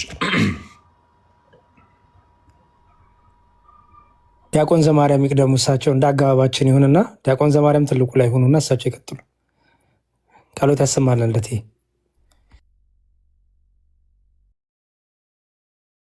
ቴዲ ይቀጥል፣ እንደየአገባባችሁ ቀጥሉ። ከዛ መዝሙረ ዳዊት መዝሙረ ያሬድ ይቀጥላል። እሺ አይ ቲንክ ዲያቆን ትንሽ ደቂቃ እያሉ ነው። በቃ ትንሽ ደቂቃ ልውሰድና ሀሳብ ልስጥ። ሰው እንግዲህ የካውንስሉ አርማ ራሱ እኮ የሚናገረው ነገር አለ አይደል? የካውንስሉ አርማ ራሱ እኮ ልዩነት ነው የሚያሳየው አይደል? የተለያየ እምነት ልዩነት ያላቸው ስብስብ እንደሆነ የካውንስሉ አርማ ራሱ እዛው የካውንስሉ ዌብሳይት ላይ የአርማውን ዲፋይን ሲያደርጉ አርማው ላይ የተለያየ አይነት ከለሮች አሉ እና አርማው ላይ ያ ነገር ለምንድነው በዛ መልኩ የተሰራው ለሚለው ምክንያቱ መልሱ ምንድነው? እዛው የካውንስሉ ዌብሳይት ላይ እንደሚለው የአስተምሮ ልዩነት ወይም የቤተ እምነት ልዩነቶች ብሎን ያስቀመጠውና የታወቀ ነው። ምንም ይሄ የሚሻፍር አይደለም። በፕሮቴስታንቱ ዘንድ ያለው ልዩነት ማለት ነው። በሉተሪያን፣ በፔንቴኮስታል፣ በሌሎችም ያለው ልዩነት። ኤኒዌይስ ገሩ ላይ የተነሳውን ነገር ግን ጥቂት ነገር ላንሳ። ምክንያቱም አንደኛ ስክሪንሻት ነው ተይዞ የመጣው መጽሐፉ የለውም። ኤፍሬም መጽሐፉ የለውም። ባይዘወይ ብዙ ጊዜ በገድለ ተክለ ሃይማኖት ዙሪያ ሲያነሳ መጽሐፉ የለውም፣ ስክሪንሻቶች ነው የሚልኩለት እና ግን መጽሐፉ የሚለውን ላሳይ።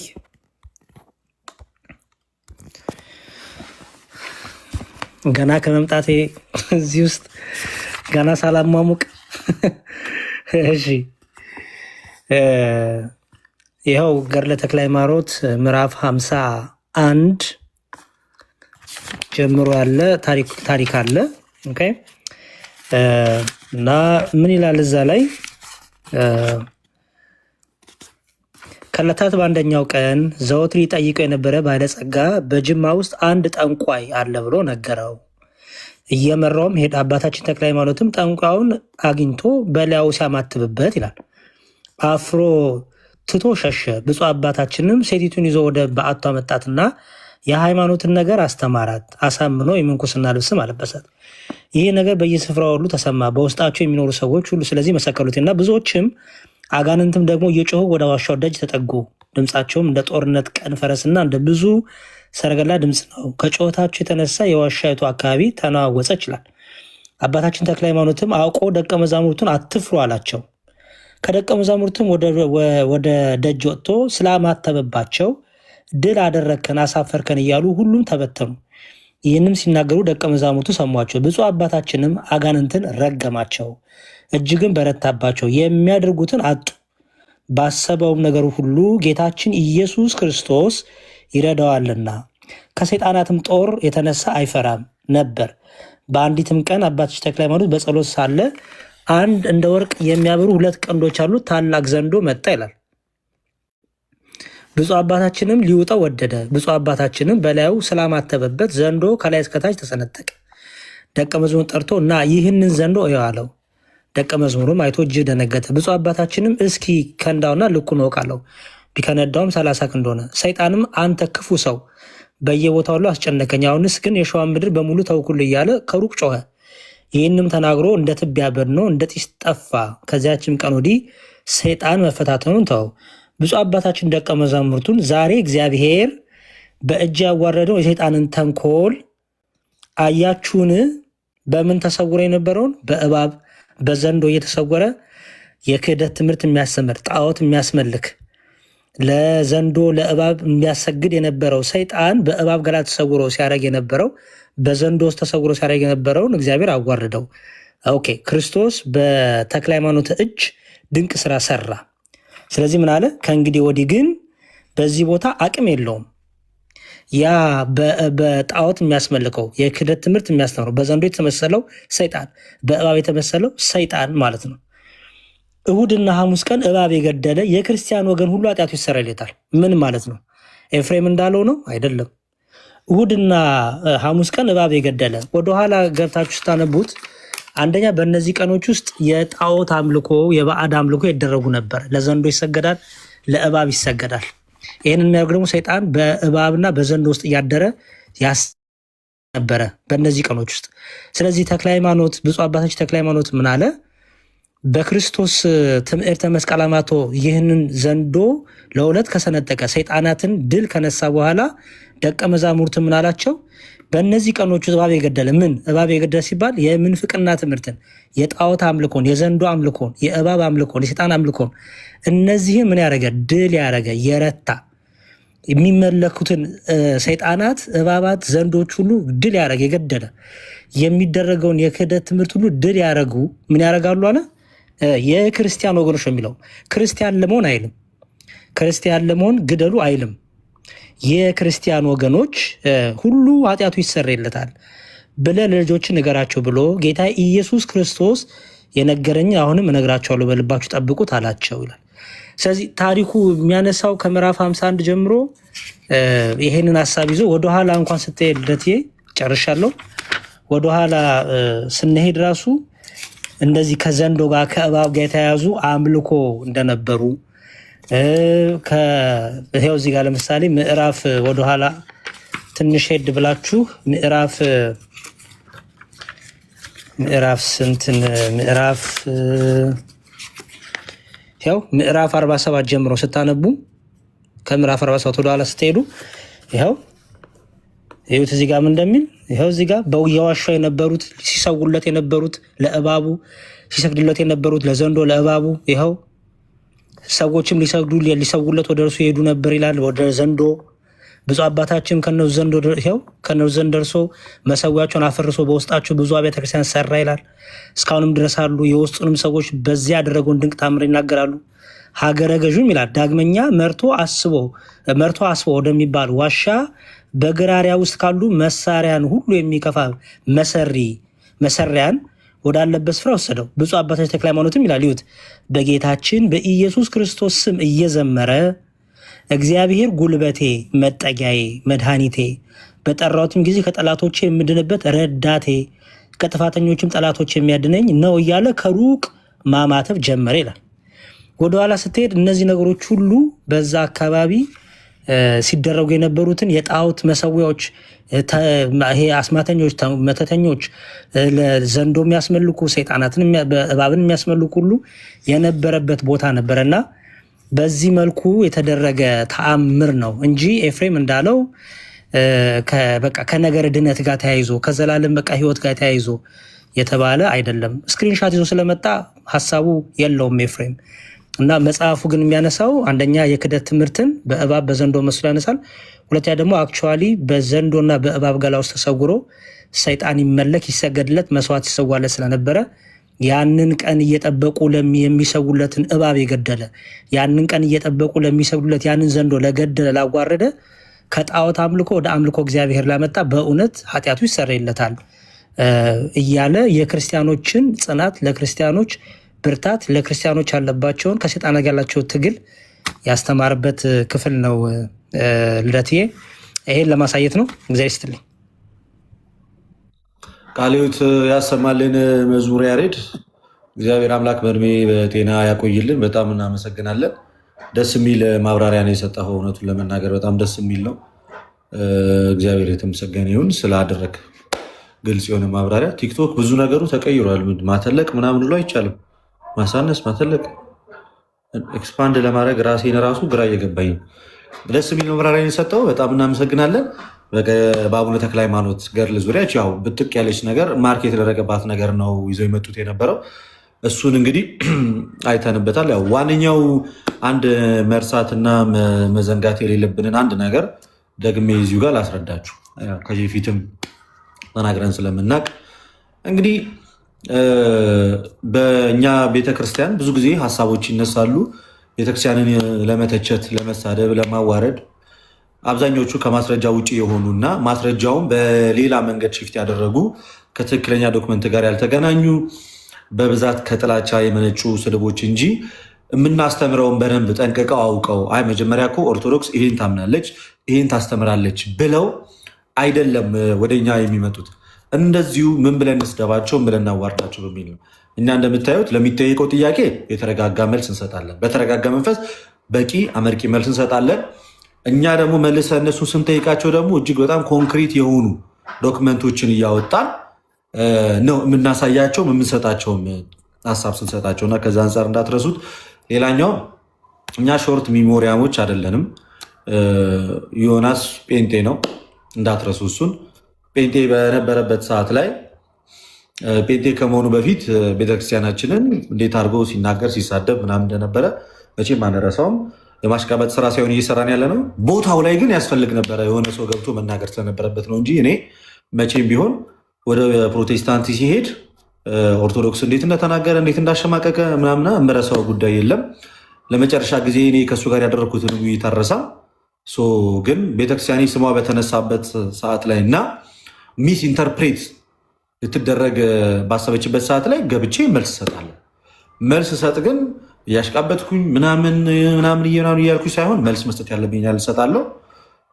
እኛ ዮናስ ጋም ሆነ ሌላ ሰው ጋም ሆነ የኦዲየንስ ችግር የለብንም። በየትኛውም ሰዓት ገብተን እናስተምራለን። ማንም መጣ ማንም ሄደን አብረን የምናጨበጭበው ነገር የለም። ይህን ነገር እንዳትረሱት። ያለፈ ነገር ረስተን አሁን እንደ አዲስ ሆይ ሆይ እያልን እንዳልሆነ ግልጽ ሊሆንላችሁ ይገባል። ይህን ነገር እኔ አስረግጬ መናገር እፈልጋለሁ። ኦኬ፣ ያለፈውን ነገር ረስተን ድጋሚ አሁን እንትን አንልም። እሱ መብቱ ነው፣ እንደፈለገ መሆን ይችላል። ነገ ሙስሊም መሆን ይችላል፣ ነገ ኤቲስት መሆን ይችላል፣ ነገ ምንም መሆን ይችላል። እንደ ማንኛውም አይነት የቲክቶክ ላይቭ ፕላትፎርም ስለ ኦርቶዶክስ ሲነሳ ስለ ኦርቶዶክስ ለመመለስ እንጂ ዮናስ ሙሉነን ወደ ኦርቶዶክስ ለማምጣት የተደረገ ትግል አድርጋችሁ ልታስቡት አይገባም። እና ደግሞ ሁሉን ረስተን ዛሬ ጴንጤዎቹ ላይ ገልበጥ ብሎ እነሱን እየተናገራቸው ስለሆነ በርታልን አንተ የተወደድክ የማርያም ወዳጅ ልንለው አንችልም። መቼም አንረሳውም ያለፈውን ጊዜ። እሱ ነገር እንዳይረሳ። የቀረ ይቀራል። ኦኬ፣ እየቀረ ይቀራታል እንጂ እሱን አንረሳውም። እዮባ እንኳን ደህና መጣ። ባሮኬ እንኳን ደህና መጣ። ደምረው እንኳን ደህና መጣ። እኔ ስንድሮስ፣ መምህር በረከት አዝመራ፣ ሁላችሁም እንኳን ደህና መጣችሁ። ድምፃችሁን አሰሙ።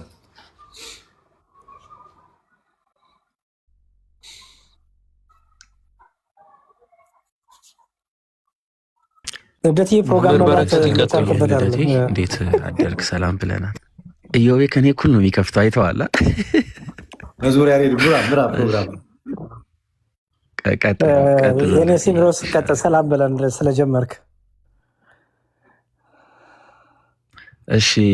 ያሬድዬ መዝሙረ ያሬድ ወንድም አለም ዘማርያም ባሮኬ መምህር በረከት ደምረው እዮቤ እንኳን ሰላም ቆያችሁ። ልደትም እንኳን ደህና ቆየህን። ከስር ያላችሁ ቤተሰቦቻችንም እንኳን ሰላም ቆያችሁ። እሺ፣ እግዚአብሔር ይመስገን። እኔም ስለሰማው ድምፅ እንደሱ ብሎኛል። መምህር በረከት ይቅር ይበሉን። ታላቅ ወንድም መምህር ሰው ያሉ እኛ ቀደምን። ሰላም በሉን። ሰላም ብያለሁ ሁላችሁንም። ልደት በጣም ጥሩ ውይይት ነበረ። በጣም ደስ የሚል ሁኔታ ነው የተመለከትነው። እኔ አንድ ጉዳይ ለማሳየት ነው የገባሁት። ይሄ የኢትዮጵያ ኦርቶዶክስ ተዋሕዶ ቤተክርስቲያን ታሪክ አቡነ ጎርጎርዮስ የጻፉት መጽሐፍ ላይ ገጽ 72 ላይ የቦሩ ሜዳ ጉባኤ ክርክርን ያሳያል እና እዚያ ጉባኤ ላይ ይቅርታ አንዴ ልደትዬ ልመለስ፣ አንድ ደቂቃ በኋላ እመለሳለሁ። ችግር የለውም። እሺ ባሩኬ ሰላም። እሺ እንዴት አላችሁልኝ? ከእግዚአብሔር ከአባታችን ከጌታችንም ከኢየሱስ ክርስቶስ ጸጋና ሰላም ከሁላችንም ጋር ይሁን።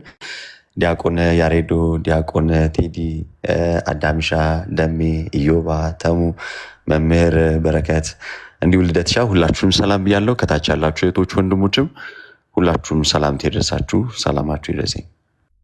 አሜን። ብሩክዬ እኔም ድምፅን ስለሰማው ደስ ብሎኛል። ኢዮባ ቀጥል። ሰላም ብለን ሰላም እንዴት አላችሁ? ሰላም ክርስቶስ ይብዛላችሁ። ሁላችሁንም ቃል ሕይወት ያሰማለን። እሺ ኢዮባይ ሰላም ብያለሁ። አንተንም ድምፅን ስለሰማው ደስ ብሎኛል። ደሜ ሰላም በለን። ሰላም ብያለሁ ሁላችሁንም። እንዴት ናችሁ? እግዚአብሔር ይመስገን።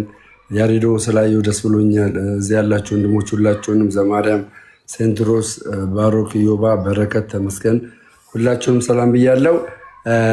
ትንሽ እኔ አንድ ሀሳብ መስጠት የምችለው ምንድን ነው፣ ይቅርታ አድርግልኝና እንግዲህ ስለ ዮኒ ማኛ ነው የኔ አመለካከት።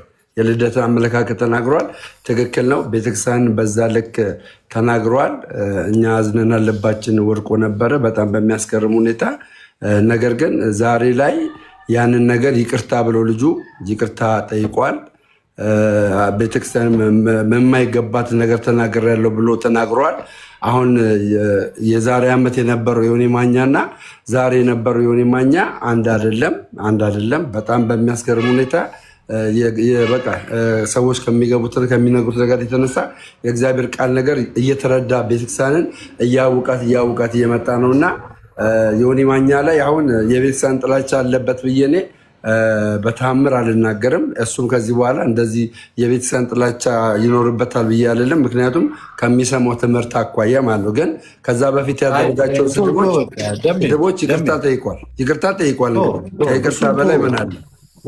ደሜ እሱን አሁን ይቅርታ ጠይቋል አልጠየቀም ምናምን እሱ እኛ የሚመለከትን ነገር አይደለም። እና ከዛሬ ፕሮቴስታንት ከመሆኑ በፊትም እኮ ኦርቶዶክስን በቃ አሁን አናብራራም። የኔ ንግግር ይበቃል። እዛ ላይ አንተ መልስ መስጠት አይጠበቅብን። እኔ የተናገርኩት ንግግር ማርክ አድርገህ እሱን ብቻ ያዘው። ራስ ላይፍ ስትከፍት በራስ ቤት ታብራራለህ። ምንም አንፈልግም። ኤኒ ኤክስፕላኔሽን። ይቅርታ ጠይቃ አልጠየቀ አይመለከተንም።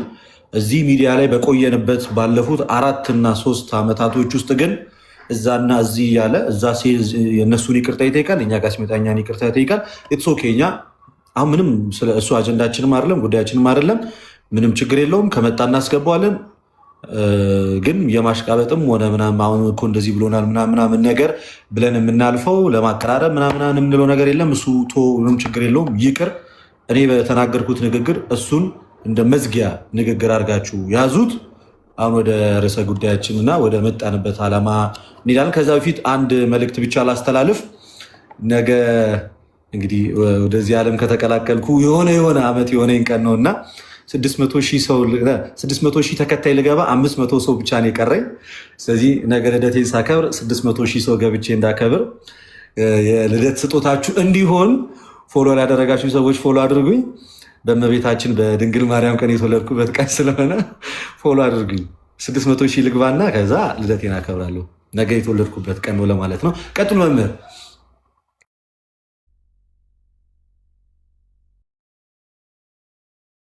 መምህር ሚዩት ላይ ኖት። መምህር በረከት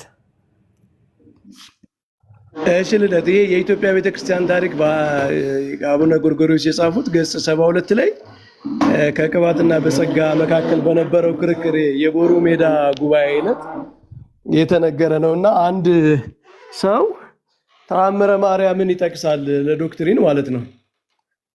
የኢትዮጵያ ቤተክርስቲያን ታሪክ በዓለም መድረክ ነው። አንድ አለቃ ስነ ጊዮርጊስ የሚባል ሰው ተአምረ ማርያምን ሲጠቅስ የተመለሰለትን መልስ ነው። ከምታስተምረው ከአራቱ ጉባኤ አጣህና ስለ ሃይማኖት ተአምረ ማርያምን ትጠቅሳለህን ብለው ነው የመለሱለት እና ማስረጃውም ተቀባይነት ሳያገኝ ነው የቀረ። ማለት አሁን ገድላት ተአምራት ለቤተክርስቲያን ያላቸውን አገልግሎት ጥቅም የምንክድ አይደለንም። ግን ሃይማኖታዊ የሆኑ ክርክሮች ሲነሱ የሊቃውንት መልስ፣ የነገስታቱን መልስ፣ ጉባኤያትን ሲዳኙ የነበሩ ሰዎች ከምታስተምረው ከአራቱ ጉባኤ ከተሰራላቸው ትርጓሜ ከሚሰጥባቸው ቤተክርስቲያን ያንን አስተምራ መምህራን ብላ ከምታስመርቅባቸው ትምህርት ቤቶች ማስረጃ ተአምረ ማርያም ላይ ከጠቀስክ ትክክል አይደለም ነው እና ይህንን አርጊመንት ብዙ ጊዜ ፕሮቴስታንቶች አሁን ቅድም ኤፍሬም ሲል እንደነበረው ተአምራት ላይ ገድላት ላይ ብዙ ስራ ስለሰሩ እኛ ሸሽተን ምናምን የፈጠርነው አዲስ አርጊመንት አይደለም። ይሄ የተደረገው ከ200 ምናምን ዓመት በፊት ነው አይደለ? ቦሩ ሜዳ ጉባኤ እና እዛም በፊት የነበረ ፕሪንሲፕል ነው፣ መርህ ነው። ሃይማኖታዊ የሆነው ነገር መጀመሪያ ማስረጃ ሊመጣለት የሚገባው ከአራቱ ጉባኤ በጉባኤ ቤት ትምህርት ከሚሰጥበት ከአዲስ ኪዳን ከብሉይ ኪዳን ከሊቃውንት መጽሐፍ በጉባኤ ቤት ከሚሰጡ የትርጓሜ ትምህርት ቤቶች ነው የሚለውን ይሄ የቤተ ክርስቲያን ፕሪንሲፕል ነው፣ የቀደመም ነው፣ አሁን የመጣ አይደለም የሚለውን ለማሳየት ነው። ልደት ግን አንተም ጥሩ ከኢትዮጵያ ቤተክርስቲያን እምነት ስርዓት አምልኮና የውጭ ግንኙነት የሚለው መጽሐፍም በቂ የሆነ ፕሪንሲፕል መርህ አሳይታል። ይህንን ለማሳየት እግዚአብሔር ያክብርልን። መምህር ከልብ እናመሰግናለን። ድምፃቸውን ያላሰሟለ ተመስገን እንኳን ደህና መጣ። ተቤ ይሰማል? ኦኬ ሲሰማሉ በለን። ዘማርያም አለ? ዲያቆን ዘማርያም ናቸው። ቀጥለዋል።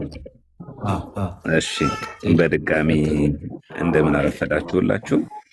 ያው ግሩም የሆነ ትንተና ተሰጥተዋል። ግን አሁን እንደው ቀጥታ ወደ መልሱ እንደውም ከመሄዳችን በፊት አንድ በጣም መሰረታዊ ጉዳይ ማንሳት እንችላለን። አሁን እነሱ ያሳሰባቸው እሁድና ሐሙስና እሁድ እባብ የገደለ በሚለው ኃጢአቱ ይሰረይለታል ስለሚል በቤተ ክርስቲያናችን አሁን ሁሉም ክርስቲያን ወይ ዛሬ እኮ ሐሙስ ነው በእናትህ እባብ ሳልገድል እኮ አልኩኝ እያለ ነው ያለው።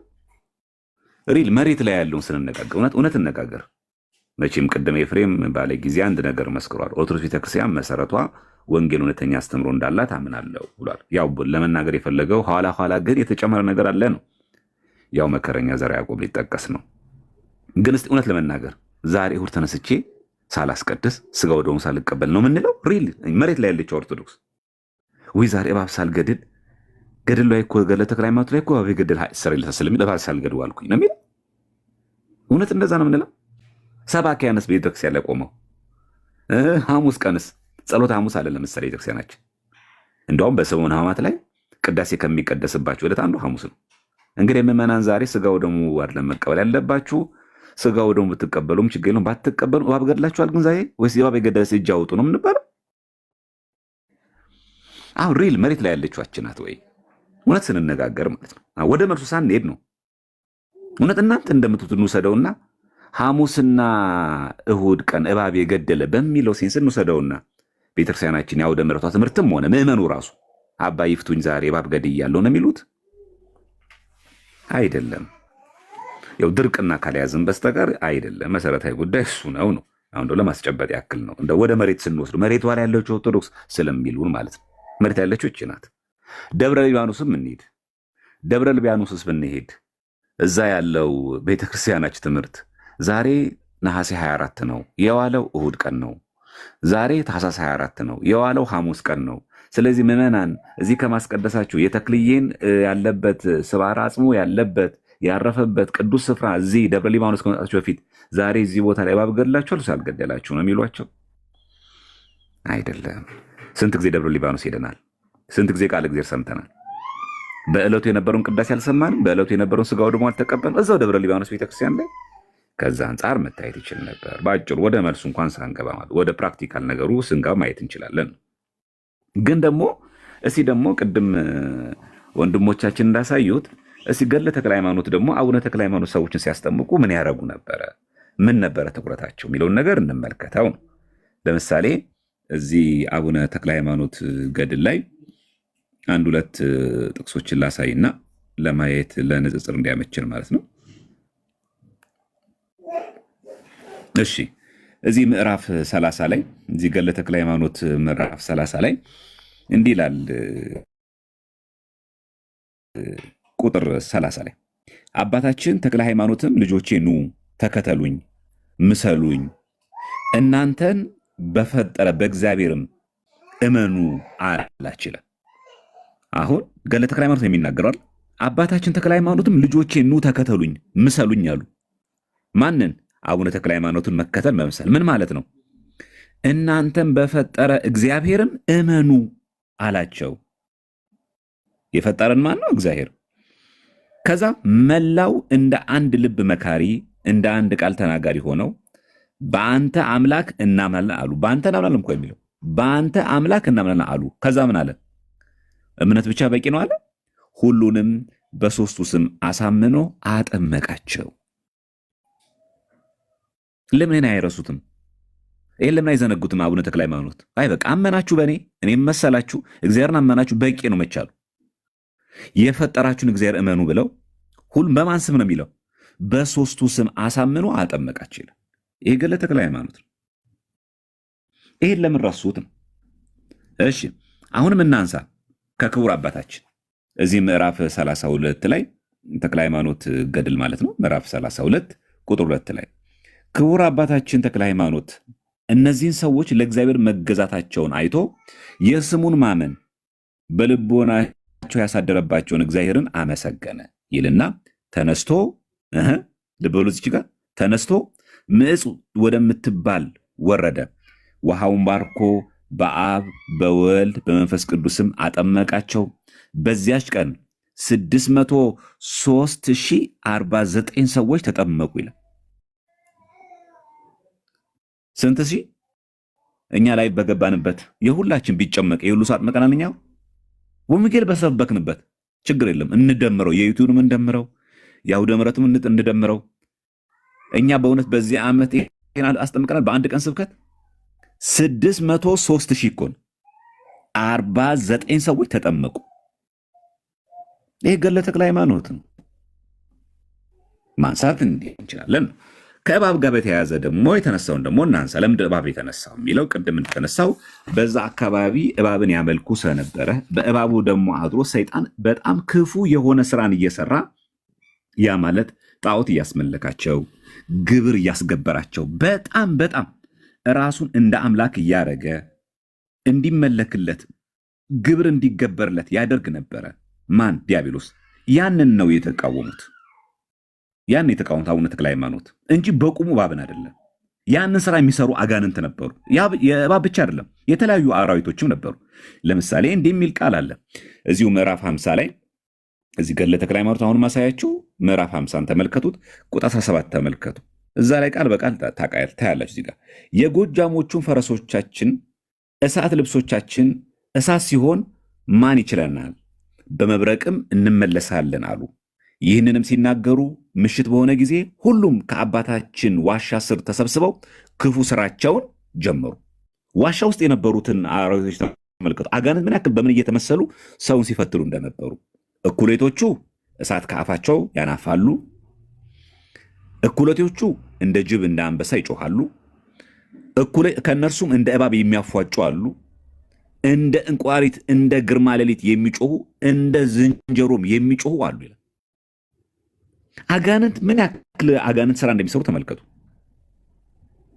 ያ ማለት በአካባቢው የነበረው ሰው ሲያመልክ የነበረው ባዕድ አምልኮ የሚያሳዩ ይህንን ነው። እባብ ደግሞ እንደምታውቁ በመጽሐፍ ቅዱስ ላይ በቁሙ እባብ አይደለም እኛ የምንተረጉመው፣ ክፉ የሆነ የዲያብሎስ ስራ የሚሰሩ ሰዎች አሉ። እንዲህ የሚል ስላለን ማለት ነው።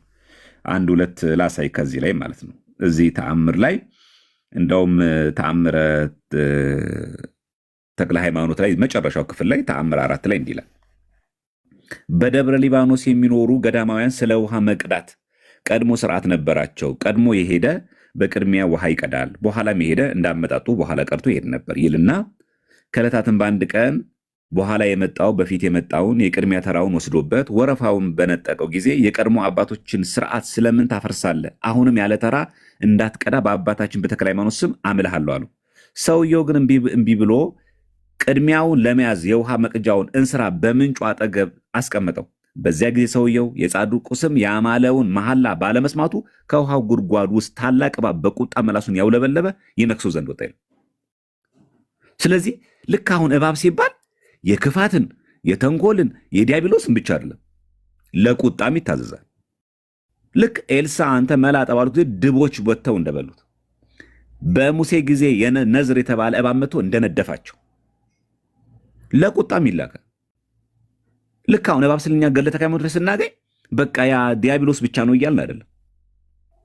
ዘንዶ ሊያዝ ይችላል፣ አንበሳ ሊያዝ ይችላል። ምክንያቱም ፍጥረት ሁሉ ለእግዚአብሔር ስለሚገዛለት ምንም ጥያቄ የለውም። ኤልሳን በረገሙት ጊዜ ድቦቹ መጥተው እንደበሏቸው፣ እግዚአብሔርን ባሳዘኑት ጊዜ እባብ መጥቶ እንደነደፋቸው ይታዘዛል። ለቁጣ ይታዘዛሉ ምንም ስለማይደረግ። ግን መሰረታዊ ግን ሐሳቡ ሐሙስና እሁድ ቀን እባብ የገደለ ማለት በሰዓቱ እዛ የነበሩ ሰዎች ዘንዶውን እያመለኩ እባብን እያመለኩ ሲገብሩ እንዳውም ግደሉት፣ አምላክ እንዳይመስላችሁ ፈጣሪ እንዳይመስላችሁ እናንተ የምትገብሩለት ተራ እንስሳ ነው፣ ግደሉት በቃ ማለት ነው። መግደል ሲባል ደግሞ በእኛ መግደል ስንል እንግዲህ ያው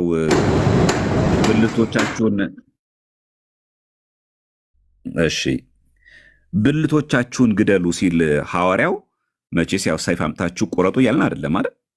በጾም በጸሎት ራሳችሁን አስገዙ ማለት ነው እንጂ በቁሙ እባብ ስንል እኛ እባብ ስንል በቁሙ እባብ እየወሰድን አይደለም። ይሄንን ቀለል ያለ ምሳሌ ለመውሰድ ያክል ብዙ ጊዜ ምላሽ ሰተንበታል። እንዲህ የሚል ቃል አለ በዚህ መጽሐፍ ቅዱሳችን ላይ ታላቅ ምልክት በሰማይ ታየ፣ ፀሐይን ተጎናጽፋ ጨረቃ በእግሮቿ በታችን ላይ ያላት በራሷ ላይ የ12 ከዋክብት አክሊል የሆነላት አንዲት ሴት ነበረች። በእመቤታችን ካወራ በኋላ እንደዚህ የሚል ቃል እዚች ጋር ነው የምፈልጋት። እንዲህ ይላል፣ ሌላም ምልክት በሰማይ ታየ፣ እነሆ ታላቅ ቀይ ዘንዶ 7 ራሶችና 10 ቀንዶች ነበሩት። አሁን ይህ ዘንዶ ኮብራውን ነው አይደለም? እውነት ቤተክርስቲያናችን ሳውደ ምሕረት እባካችሁን ዛሬ ኮብራ እባብ ይግድ አሁን ናሽናል ጂኦግራፊ ላይ የምናየውን እባብ እየነገረን ነው አይደለም? ይሄ እኮ ሁላችን እናውቀዋለን።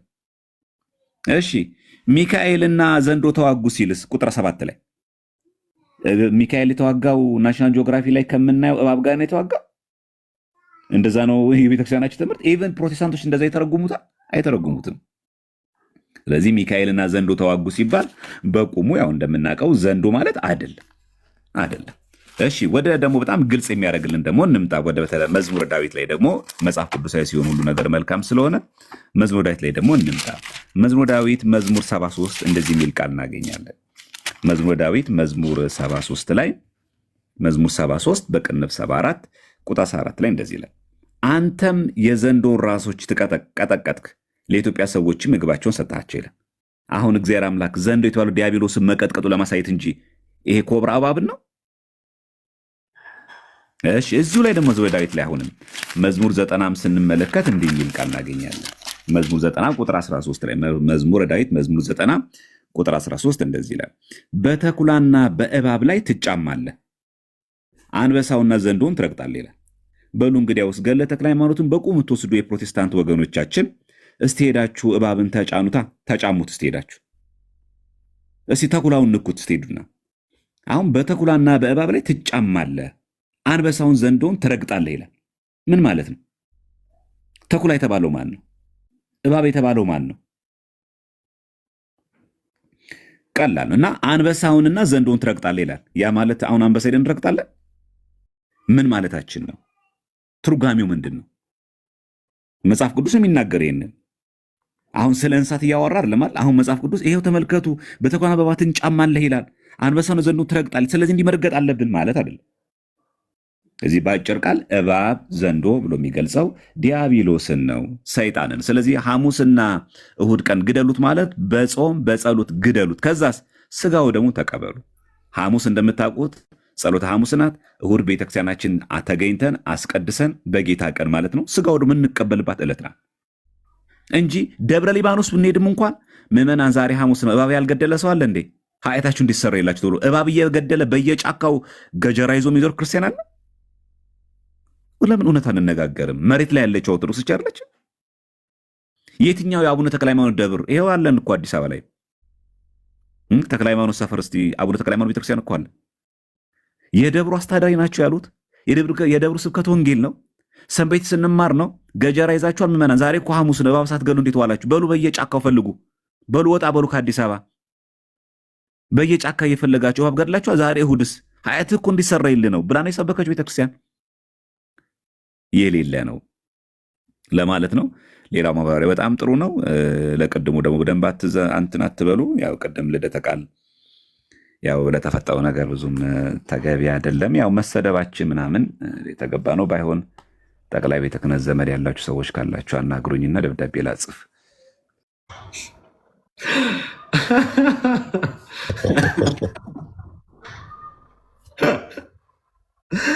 ቃል ቤት ያሰማል። ደብዳቤ አምጣ። ልክ ምን ትዝ እንዳይጠቅ ወላጅ አምጣ የተባለውን ትምህርት ቤት እንደዛ ነው ትዝ ያለኝና እዮብ ትናንት የነገርኩህ ነበር። ቪዲዮ ቫይራል ይሆናል እያልኩ አንተ ቃል አወጣው ሆነ ይሆናል አልኩ። እያየሁ ነበር። እዮብ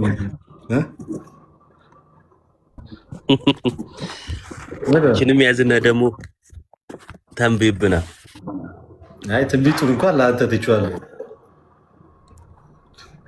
እሺ ማን ያልተናገረው? የኔ ስንድሮስ በየአገባባችሁ ከሆነ አይ ቲንክ ባሮክ እና ከአዳማን የሚቀርበው ከሁለታችሁ ልደት አሁን ቀጥሎ እነ ባሩኬም እነ ኢዮባም አሁን ገድሉ ላይ በደንብ ስለተኬደበት በተለይ ተነስቶ የነበረው ርዕስ ላይ የፕሮቴስታንት ያለው ያስተምሮ ልዩነት ያሉትን ነገሮች ሜንሽን እያደረጉ ቢያነሱ አሪፍ ነው ብዬ አስባለሁ። የሚገባም ካለ እያስገባን ብናወያይሳ ኢዮቤም ይቅደም ልደትዬ፣ እሱ ታላቃችን ስለሆነ ጋሼ ይቅደሙ። ባሮክ እንግዲህ አንድ ሰው ላስገባና ጴንጤ ካለ ላወያያቸው አይደለ? ሀሳብ ልደትሻ በሰፊው ቃልት ያሰማልን። በዚህ ዲያቆን ቴዲም ያሬዶም ሁላችሁም በደንብ ሄደውበታል። መምህር በረከትም እና አስቀድሞ በተነሳው እንትን ላይ ግን አንድ ብቻ ሀሳብ ቅድም ያሬዶም በደንብ ብሎታል። ከጥምቀት ጋር ለማነጻጸር የሄደበት ርቀት ነበረ። አንተ በጥምቀት ነው ኃጢአት ስርየት የሚገኘው ትለኛለህ፣ ያው እዚህ ጋር ብሎ ሊያነጻጽር ፈልጎ ነበር። ግን እነዛ ክርስቲያኖች ተብሎ ነው ሜንሽን የተደረገው። ራሱ ክርስቲያን ሲሆን ራሱ ተጠምቋል። ያ ሰው አምኖ ለአዲስ ልደት የሚሆነውን ጥምቀትን ደግሞ ምን ብሏል? የተጠመቀ ክርስቲያን ነው። ስለዚህ ለኤፍሬም ንጽጽር ራሱ የሚበቃ አይደለም ማለት ነው። አስቀድሞ ጌታ በዕለተ ዓርብ የሰራለትን ስራ ያንን ለኃጢአቱ የፈሰሰለትን ደም በምን ገንዘብ አድርጎታል? አምኖ ሲጠመቅ ከሞትና ከትንሣኤው ጋር ሲተባበር ያንን ገንዘብ አድርጎታል። ስለዚህ ኤፍሬም እዛ ጋር ያነሳው ስራ ራሱ ወይም ደግሞ የተናገረው ንግግር ትክክል አይደለም ማለት ነው። እና ቃልት ያሰማልን። በደንብ ሄደውበታል እንዳልከው ቢገቡና ፕሮቴስታንቶች ሞር በጥያቄና መልስ በደንብ እዚህ ላለው ማህበረሰብ ግልጽ ስለሚሆን በታስገባ አሪፍ ነው ብዬ አስባለሁ። ለተሻይ ቃልት ያሰማልን ሁላችሁንም። እሺ ቃልት ያሰማልን። ባሮኬ አዳም ዮብን አስቀድሞ ስላለኝ ያስቀድም ያለው ዮብ ሀሳብ የምትሰጠው ካለ እስከዛ ጴንጤዎች ካላችሁ በእምነት ብቻ ይዳናል ስትሉ ይሄ ትምህርታችሁ ኢ መጽሐፍ ቅዱሳዊ ነው። በመካከላችሁም ራሱ የሰማይና የምድር ያህል ልዩነት አለ። ከቻላችሁ ለኤፍሬም ባለጊዜም ሼር አድርጉለት። እምነቱን ዲፌንድ ማድረግ ይችላል። ኤፍሬም ባለጊዜንም ኤርሚያስንም የትኛውንም ሰው ሼር ልታደርጉላቸው ትችላላችሁ። መጥተው እዚህ መወያየት ይችላሉ። ጴንጤዎች ካላችሁ አስገባለሁ። እስከዛ ድረስ የሆነ የምትለው ነገር ካለ ጴንጤዎች ሪኩዌስት እስኪልኩ ድረስ ያው አስቀድሞ ቃልዎት ያሰማልን። እግዚአብሔር ይስጥልን ለሁላችሁም። ያው ቀለሜ እንትን ማን ነው ኤርሚያስ ከመጣ በኋላ ምናምን ያለው ላይ አንድ ነገር ልበልና በገድሉ ዙሪያ ስለተባለ ኤርሚያስ ከመጣ በኋላ ነው የገድላት የሃይማኖት መከራከሪያ አይደሉም የተባለው የሚል ነገር አንስቷልና እኔ እድሜውን በጣም ይሰቅልበታል ነው። እሱ ወጣት ነኝ እያለ እንግዲህ አስበው የቤተክርስቲያን ታሪክ በተጻፈበት ዘመን እሱ የነበረ ከሆነ ይሄ ሰውዬ ወደ መጃጀቱ ሄዷል እንደማለት ነው። ብዙ ሌሎች ማስረጃዎችም አሉ። ሰውዬው ያረጃል፣ ከባድ ነው እና ኩካ ሃይማኖት የመሰሉ መጽሐፈ ሚስጥርም ላይ እንደዚሁ ለሃይማኖት መከራከሪያነት ከመጽሐፍ ቅዱስ ከብሉይ ከሐዲስ እንዲሁም ደግሞ ከሊቃውንት መጽሐፍ ሃይማኖት አበው ማለት ነው እንደምንጠቀም ገድላትና ድርሳናት ደግሞ ለህይወት እንደምንጠቀማቸው ቅዱሳኑን አይተን ተመልክተን በህይወት እንድንመስላቸው እንደሚረዱ እንደሚያግዙን ለበረከት እንደምንጠቀማቸው በግልጽ የተጻፈ ማስረጃ አለን ማለት ነው። አንዱ እሱ ነው። ሁለተኛ መጽሐፉን ይዞ ሲመጣ ልክ እንደዛው ቤተክርስቲያን ስለ መጽሐፉ ለሃይማኖት መከራከሪያ ይሆናል ብላ ያብራራችበትንም አብሮ ማምጣት አለበት። በድርቅና አይ በቃ ነገረ ድነት ስላለበት እንዲህ ይሆናል ብሎ ይደመድማል። ማን ደምዳሜ ያደረገ? ከቤተክርስቲያን ውጭ ያለ ሰው ለኛ ሊደመድምልን አይችልም። እንዲህ ነው ብሎ ድምዳሜ ሰጥቶ ያ ምንድነው ስትሮማን ፋላሲ ነው። መግፋት የሚችለው ነገር ስለሌለ መግፋት የሚችለው የመሰለው ነገር ላይ እዛች ላይ እንትን ይልና የራሱን አርጊውመንት ገንብቶ ከዛን ምላሽ ለመስጠት ይሞክራል ማለት ነውና ይሄ ትክክል አይደለም። ባለቤቱም አረታው ሲለው በቃ በድርቅና ነበር። ይሄ አይኔን ግንባር ያድርገው አይነት አኬር ነበር ሲሄድ የነበረው።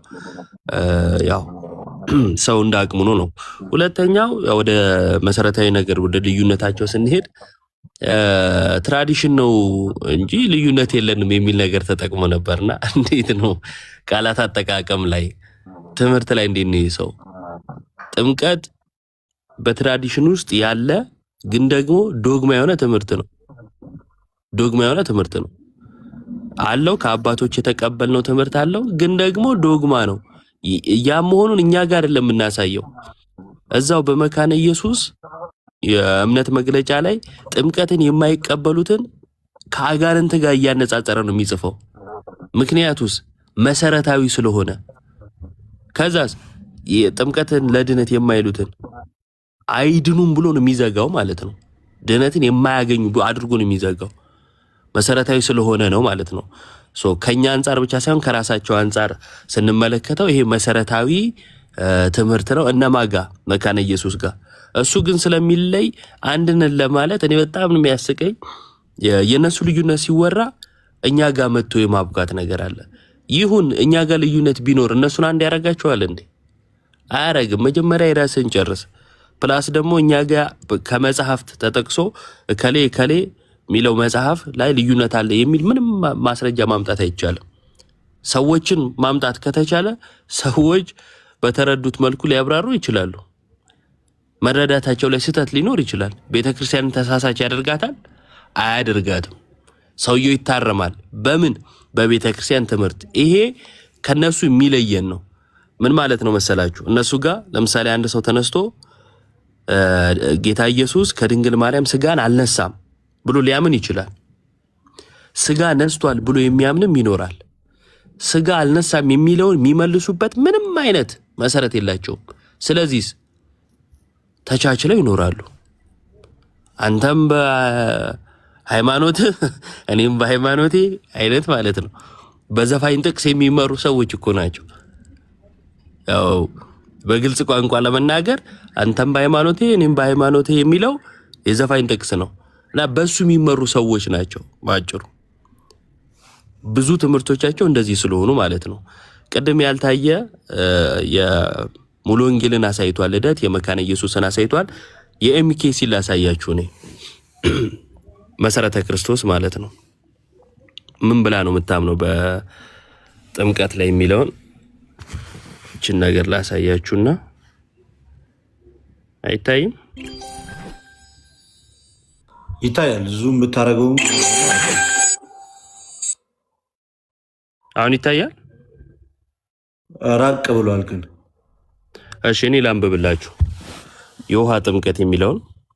ጥምቀት አንድ ሰው ከኃጢአቱ ንስሐ ገብቶ ኢየሱስ ክርስቶስን በእምነት እንደ ግል አዳኙና ጌታው አድርጎ በመቀበል ድህነትን ካገኘ በኋላ ከክርስቶስ ሞትና ትንሣኤ ጋር መተባበሩን፣ ጌታን ሊከተል መወሰኑን እና ከቅዱሳን ጋር ህብረት ማድረጉን በሚታይ መልኩ ለመግለጽ በአብ በወልድ በመንፈስ ቅዱስ ስም በውሃ ውስጥ በመጥለቅ የሚከናወን የቤተ ክርስቲያን አባልነትን የሚያስገኝ ቅዱስ ስርዓት መሆኑን ታምናለች፣ ታከናውናለች ይላል።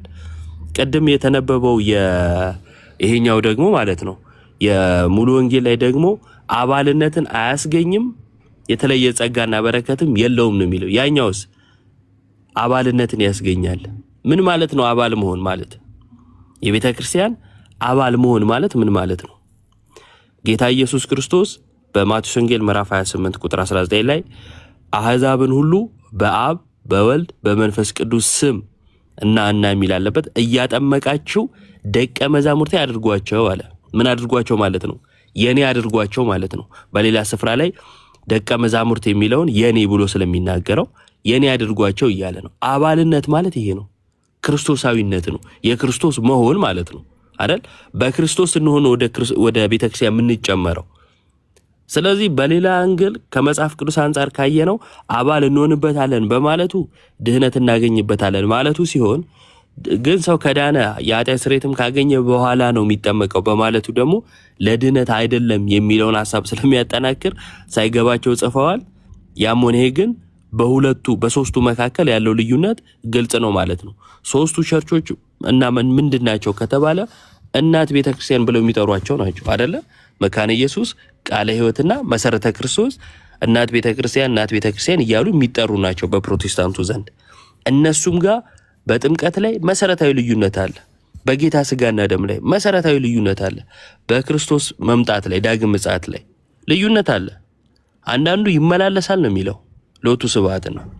ይመጣል ይሄዳል፣ ይመጣል ይሄዳል። እንዲህ አይነት እምነት አለ። አንዳንዱ ደግሞ አይ ከዚህ በኋላ ለፍርድ ነው የሚመጣው የሚልም አለ።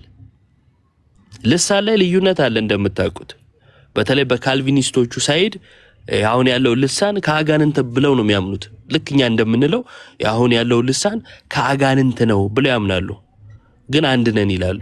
አይ ልዩነታችን ትራዲሽን ነው እንጂ አንድ ነን ይላል። አይደለም። መጽሐፍ ቅዱስ በግልጽ ቋንቋ በክርስቶስ ትምህርት የሌለ ምን የለውም ይላል? አምላክ የለውም ይላል።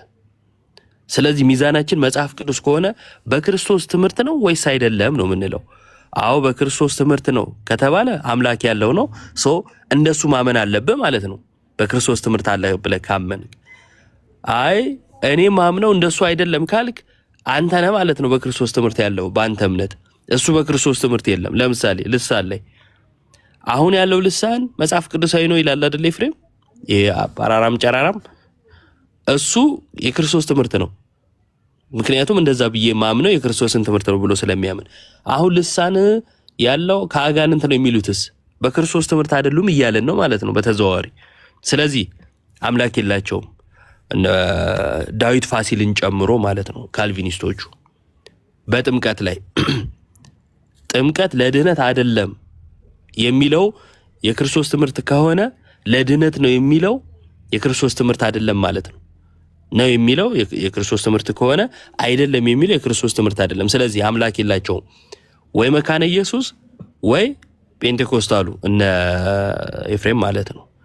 በጌታ ስጋና ደም ላይ እንደዚሁ ልዩነታቸውን ስናነሳ ዶግማ የሆነ መሰረታዊ የሆነ ፕላስ ራሳቸው ያብራሩትን ነው፣ ከራሳችን አይደለም። እንዲህ ሊሆን ይችላል የሚል የራሳችን ማብራሪያ ሰጥተን አይደለም። እነሱ እኮ ገድላትን እንዲህ ሊሆን ይችላል ብለው የራሳቸውን ማብራሪያ ሰጥተው ነው የሚተረጉሙት አይደል? እኛ ይሄው የጻፉትን የእምነት መግለጫቸውን እምነቴ ነው ተረዱልኝ ያሉትን የተረዳንላቸው፣ እሱ ላይ ልዩነታቸውን አሳየናቸው። መጨረሻው ምን ሆነ? በመንግስት ደረጃ እንደው ሰብሰብ በሉ ለቁጥርም ቸገራችሁን ተብሎ ተሰበሰቡ ነው፣ በሃይማኖት አይደለም። እግዚአብሔር ይስጥልኝ።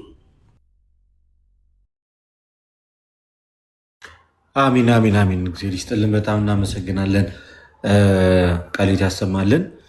ናቲሻ እንኳን ደህና መጣ። ናቲ ውይይቱ ላይም ሲከታተል ነበር። እውነቱን ለመናገር አዳም የምትጨምረው ሀሳብ አለ ወይስ ጴንጤዎችን እናስገባ አላችሁ? ፕሮቴስታንቶች ይህንን ቲም መግጠም የምትችሉ እውነት እንዲህ ሲሰበሰብ ትንሽ ያስፈራል።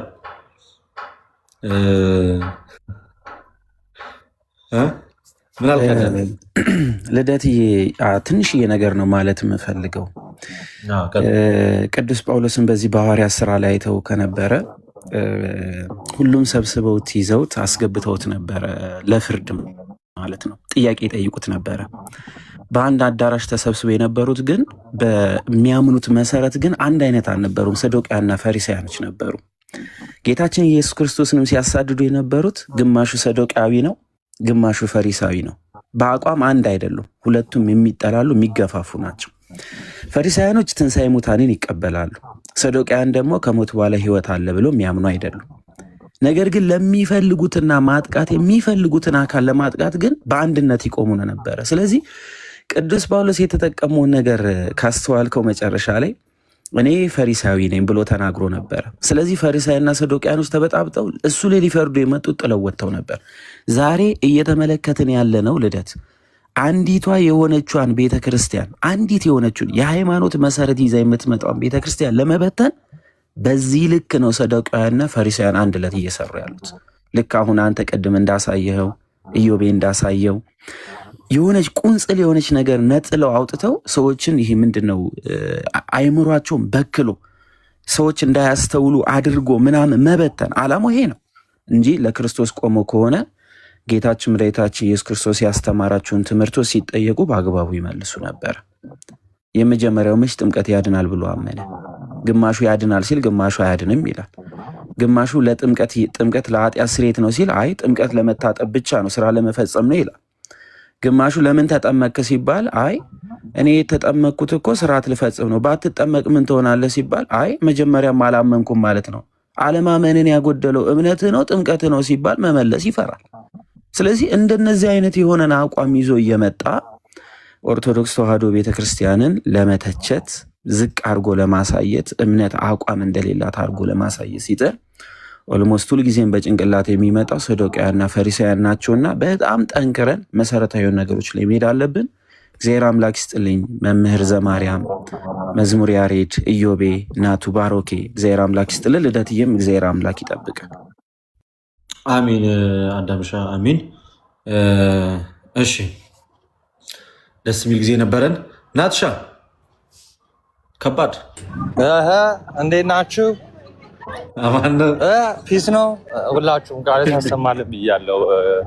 ልደትሻም ከቅድሙ ጀምሮ ላለው ከዚህም ቤት ላለው ለሁላችሁም እግዚአብሔር ያክብርልን። እንዴት ናችሁ? አለው ፈጣሪ ይመስገን።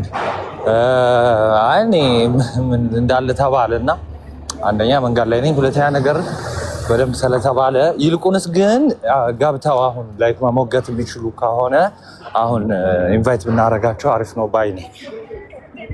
አኮኒም እያልኩ ያለሁት እሱን ነው። መግባት የሚችሉ ካሉ እናስገባቸው እና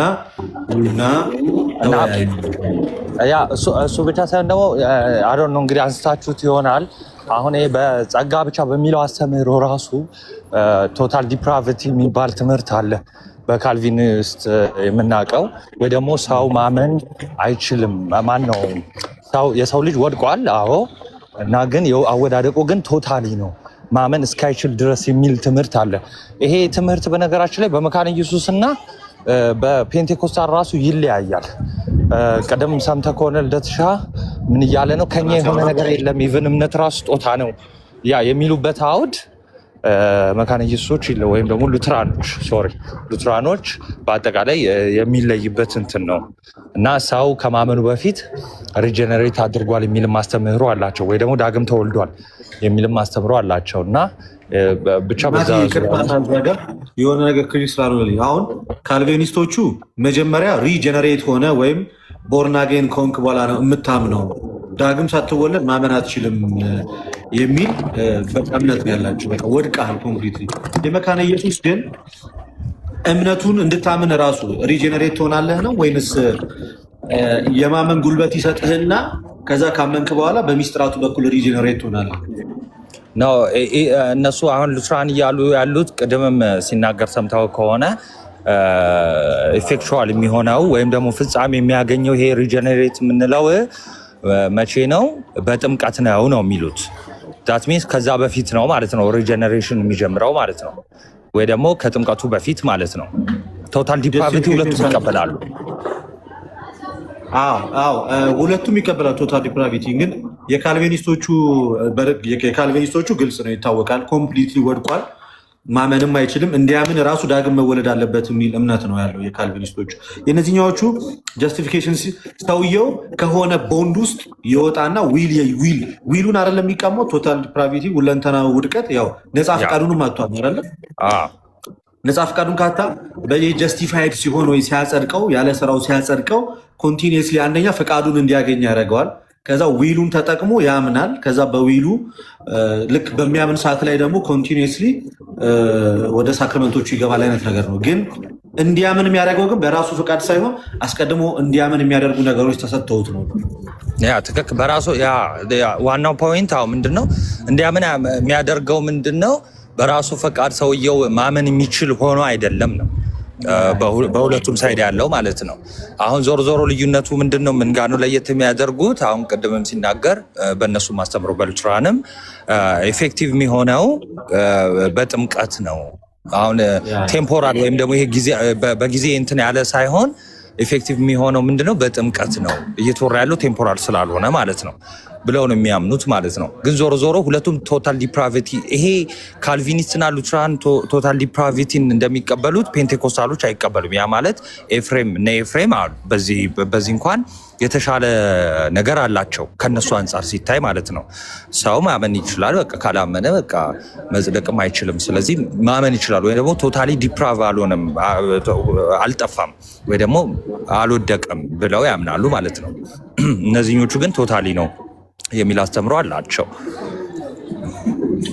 ኦኬ አልሞስት ካልቪኒስቶች እና ሉትራንስ ቶታል ዲፕራቪቲ የሚለው በዚህ ተመሳሳይ ናቸው። ነፃ ፈቃድ የሚባል ነገር የለም፣ እንድታምን ነው የምትደረገው ነው። ዞሮ ኦልሞስት ያው ነው፣ ያው አስጠሊታ ነገር ነው። እንትን ሲጠቅሱ ራሱ ለምሳሌ ኤፌሶን 2ን ጠቅሰው ሁልጊዜ በጸጋው ድናችኋል ይላል። ይሄው በጸጋው ይላሉ እና ያችን ጥቅስ ራሱ ተርጉም ብትላቸው አንድ ካልቪኒስት ሲተረጉም እና አንድ ፔንቴኮስታል ሲተረጉም የተለያየ ነው። ካልቪኒስቱ ሲተረጉም ጸጋው በእምነት አድኗችኋል አይደል የሚለው ጸጋው ራሱ ከእምነት አስቀድሞ እንድታምን ተደርገ ምናምን ነው መጀመሪያ ማለት ነው እንጂ በራስ አምና አይደለም። ካልቪን ማነው ፔንቴኮስታሉ ሲተረጉም ግን ታምናለህ በራስ ከዛን ጸጋው በእምነት በኩል ያድናል የሚለው። በነዛ ግን እምነቱ የሚሰጥ ነው። አስቀድሞ ሞታል፣ ማመን አትችልም። ስለዚህ እንድታምን ያደርግሃል ነው። ኢሪዚስቲብል ግሬስ መቋቋም ማትችለው ጸጋ በግድ ይሰጣል። ፍቃድ ምናምን የለም። አስቀድሞ ደግሞ መወሰን አለብህ ለራስህ ማለት ለድህነት አስቀድሞ መወሰን አለብህ። በጣም የሚያስገርመኝ ደግሞ ደብልና ሲንግል ይላሉ ማለት ነው። ደብልና ሲንግሉ መጨረሻው አንድ ነው፣ ግን ለምን ከፋፍለው መከራቸው እንደማየው አላውቅም። አስቱራን እኮ ለማጥፋት እኮ ደብሉ ላይ ይቅርታ አቋረጥኩ። ሲኦል የሚገባውም ተመርጧል ምትለዋል ለማጥፋት ሉትራኖቹ ሲንግሏን ያምናሉ። ስለሚጨንቃቸው እግዚአብሔር ለሲኦል መረጠ የሚለውን ስለሚጨንቃቸው ሲንግል ያደርጉትና ደብሉ ግን ለሲኦልም ለገነትም እግዚአብሔር አስቀድሞ ወስኗል ነው። እሺ በሲንግሉ ደግሞ ስታየው በቃ ለገነት ወስኗል። ያልተወሰነ የት ነው የሚገባው? ተንጠልጥሎ ነው የሚቀረው። ዞሮ አንድ አይነት ነው። ግን በጣም ቀፋፊ የሆነ ትምህርት ቢኖር ምንድነው የካልቪኒስቶች ትምህርት ነው። እግዚአብሔር አስቀድሞ ለሲኦልና ለገነት ወስኗል ምናምን የሚለው ትንሽ ከበድ ያለ ምንፍቅና ነው። የሚገባ ሰው ካለ እንግዲህ እንቀበላለን። እንደውም እኮ ማለት የካልቪኒስቶች እኮ የሚከፋው እቺ ክብር ለእግዚአብሔር ብቻ የሚለውን እንኳን ሲተነትኑ አንድ ሰው እግዚአብሔር አስቀድሞ ስለመረጠው እንዲድንም ስለፈቀደለት ኢቭን የማመን ጸጋውን ራሱ ቀድሞ ስላደለው ለዛ ብቻ እግዚአብሔርን ያመስግነው። ኢቭን መልካም ልስራ ብለህ እንኳን ካሰብክ ነው የሚሉት ካልቪኒስቶች።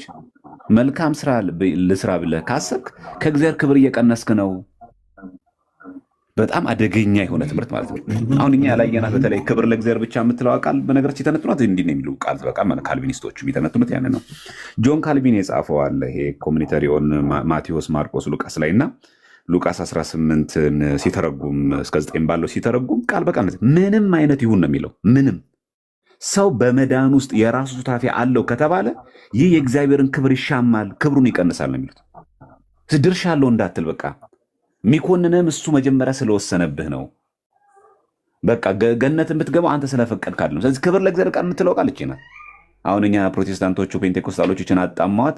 አይ ክብር ለእግዚአብሔር ቃል ስንል እኮ የእግዚአብሔርን ክብር እየሰጣችሁ ነው፣ ክብሬን ለፍጥረት ምናምን አልሰጥ የሚለው ጥቅስ እየጠቀሱት ያችኛውን ጥቅስ ወደዛ ይወስዷታል እንጂ የካልቪኒስቶች በጣም በጣም በጣም የከፋ ነው። እንደውም ይላል መሰላችሁ በተለይ ካልቪን ኢንስቲትዩት በተባለው መጽሐፉ ላይ በጣም የሚገርም ንግግሩ ሰው ከእግዚአብሔር ክብር ሳይቀንስ አንዲት ጠብታ እንኳን መልካም ስራ መስራት አይችልም ነው የሚለው። ስለዚህ በእነሱ ዘንድ ራሱ ይሄ ጸጋ ብቻ ሳይሆን መልካም ስራ መስራት ማለት በራሱ ምን ማለት ነው? ከእግዚአብሔር ክብር መቀነስ ነው። ስለዚህ 6ቱን ቃላት ወንጌል መፈጸም ማለት በተግባር ከእግዚአብሔር ክብር እየቀነስን ነው። ምክንያቱም ማን ፈቀደልህ? አንተም ቀድሞ እግዚአብሔር የከሰነ ማመንም እንኳን አይጠገብም። ያንን መቀበል ነው ያለብህ አንተ። በቃ እንድታምንም ያደረገ እሱ ነው፣ እንድትድንም ያደረገ እሱ ነው። ስለዚህ ከዚህ ውጪ ለማድረግ አትችልም። በጣም ካልቪኒስቶች በጣም አደገኛ የሆነ እንትን ነው። እንደው ጸጋ ብቻ ላይ እንዳናተኩር እቺ ሶላ ግራሻ የምትለውን ቃል ማን ግሎሪያ ብትለው ብናያትም ራሱ ቆንጆ ይመስለኛል ለማለት ፈልጌ ነው። ሁለተኛ ግን አሁን ኢዮብ ያስታወሰን አንድ ነገር አለ። በተለይ አሁን ይሄ እንደዚህ ወንድሞች እንደዚህ ያሉ ይሄ ወንድም እንደዚህ ያለ ብሎ አሁን ቅድም ሲያሳይ የነበረው ቤተክርስቲያን እኮ አለች። ይሄን በጣም መዘንጋት እኮ የለም። ቀሲስ ዲበኩሉንም አኬንም ያስገኘች ቤተክርስቲያን ናት። ቤተክርስቲያን እኮ አለች። ይሄን እኮ መናገር የነበረባቸው ቤተክርስቲያን እንደዚህ ብላ ቢሆን ኖሮ ለውሳኔ ተቸግሬ ያለው ብላ ብትናገር ኖሮ ቤተክርስቲያን ራሷ ተቋሟ እንዲህ ብላ ብትናገር አዊ ልክ ናቸው፣ ይሄ ራሳችሁ አልተገባችሁም ይባል። እኛ ያለን እዚህ ወንድሞች ነን፣ የተለያየ ሀሳብ ስላነሳን ቤተክርስቲያን ሁለት ሀሳብ አላት የምትባል በቃ እኮ አለቀ። እኔ ብስት ቤተክርስቲያን ትመክረኛለች፣ ከዛ ትዘክረኛለች። እምቢ ካልኩ ክህነቴን ትይዛለች፣ እምቢ ካልኩኝ ታወግዛለች። አለቀ እንጂ አይ ዘማርያም በልዩነቱ ይቀጥ የሚባል ነገር የለም። እንዳልጠፋባት ትመክራለች፣ ትዘክራለች። እምቢ ስል ክህነቴን ትይዛለች፣ እምቢ ስል ታወግዛለች። መንገዷ ያ ነው። እንጂ አይ አንተም እንደፈለክ እንደዚህ እያሰብክ አንተም እንደዚህ ብለህ ድህነት ላይ እንዲያሰብ መብት ነው አትለንም። ቤተክርስቲያን የምታስታርቀን የምትዳኘን ቤተክርስቲያን አለች። ለምን የሊቃውንት ጉባኤ አስፈለገን? ለምን ቅዱስ ሲኖዶስ አስፈለገን እንዴ? በየጉባኤ ቤቶች እኮ ይነሳል። እንኳን በዚህ በእኛ በቲክቶክ አለን፣ በየጉባኤ ቤት እኮ ይነሳል። ኢቨን እኮ ጉባኤ ቤት እኮ ክርክር እኮ አለ። ቤተክርስቲያን ላይ አውደ ምሕረት ላይ ሲወጣ ግን የቤተክርስቲያኒቷን አቋም ይነገራል። ከዛም ይደረጋል። የሊቃውንት ጉባኤ ደግሞ ይሰበሰባል። ጾም ጸሎት ይያዛል። እንዲህ የስጋ እውቀት ብቻ እንዳይሆን አንዴ። በተለይ ሁለተኛ ነገር ደግሞ ጥሩ የኛ እንደዚህ እርስ በርስ እንደዚህ መለያየት ነው የእነሱ ትክክል ያደርገዋል። የአኬና የቀሲስ ዲዮ በኩሉ ክርክር ነው ፕሮቴስታንቶችን ኤፊን ከሉተራን ጋር አንድ የሚያደርገው። በሱ ክርክር እነሱ የሚጠገኑት እና ሎጂኩ ራሱ ማያስኬድ አይደለም። ቤተክርስቲያን አንዲት ናት። ለዛ ነው በግል ማንም ቤተክርስቲያን ኢቭን ከሊቀ ጳጳሱ አንስተን እንዴ ባለፈው አቡነ ገብርኤል ላይ ለምን ጮህን እንዴ? ስህተት ባይኖር ኖሮ ለምን ትታለች ቤተክርስቲያን? የበላይ ስለሆነች አይደል ቤተክርስቲያን? ይሄም ማሰብ ይገባል። ቅባትና ጸጋ ተብሎ እኮ በጎጃም አካባቢ ሲነሳ እኮ ቅዱስ ሲኖዶስ ጋር አውግዘዋል። ለምን? ጳጳሳት እኮ ናቸው እነሱ። አይ ቅባትና ጸጋ ከሆኑ ችግር የለም እሺ ተዋህዶ ባይሉም ደግሞ ጳጳስ ደግሞ አይወገዝም አይነካም ተዋቸው አልተባለም። ሲኖዶስ እኮ አውግዘዋል።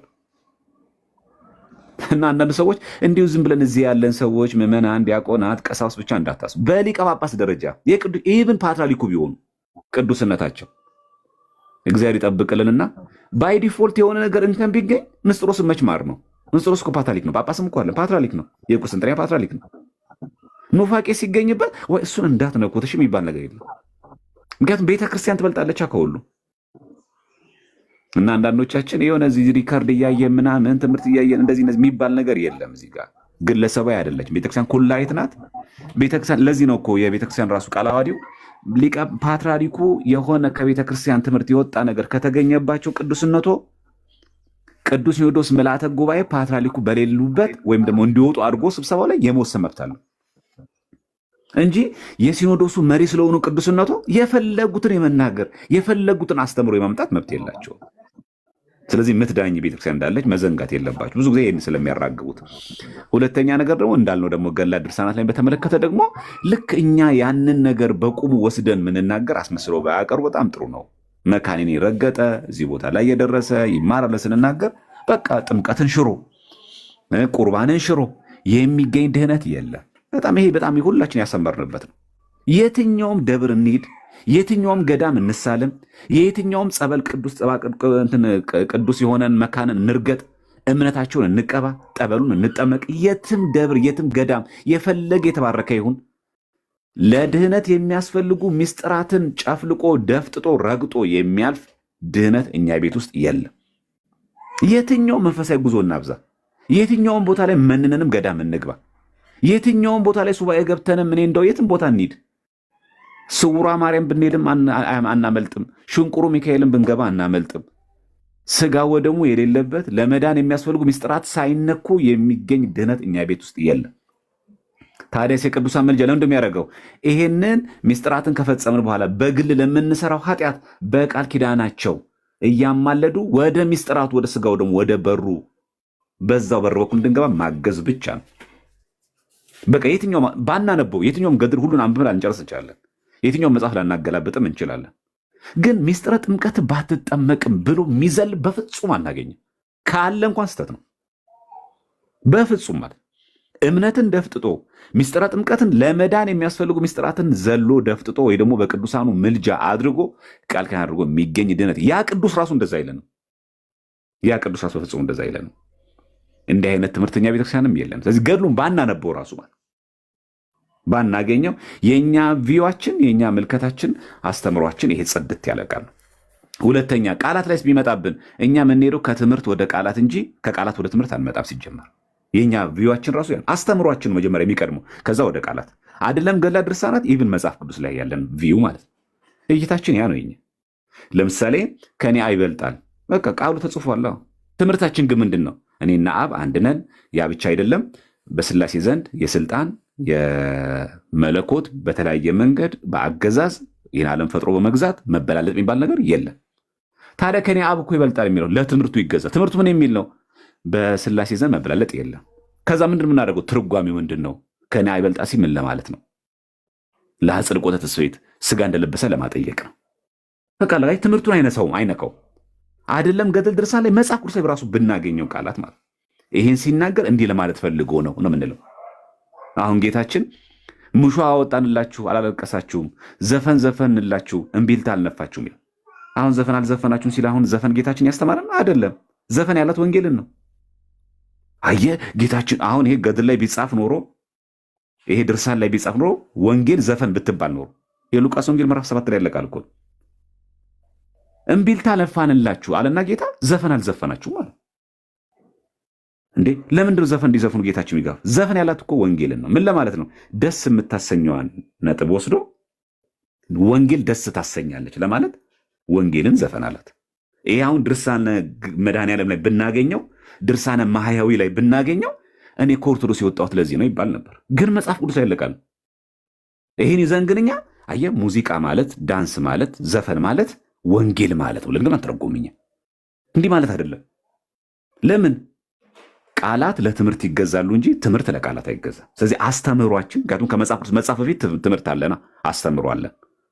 አስተምህሮ ቃላት እንዲገዙ ያደርጋል። ወይ ደግሞ ቃላቶቹ የተጻፉት ጽሁፎቹ ለአስተምህሮ ይገዛሉ። እንኳን ገድላት ድርሳናት ላይ መጽሐፍ ቅዱስ ላይ ይሄን ቪዩአችን ማወቅ አለብን። ሁለተኛ እንዲህ ልዩነትም ሲኖረን የምታስታርቀን የምትዳኘን ቤተክርስቲያን እንዳለች መዘንጋት የለብንም ለማለት ነው። ይቅርታ ስላበዛው።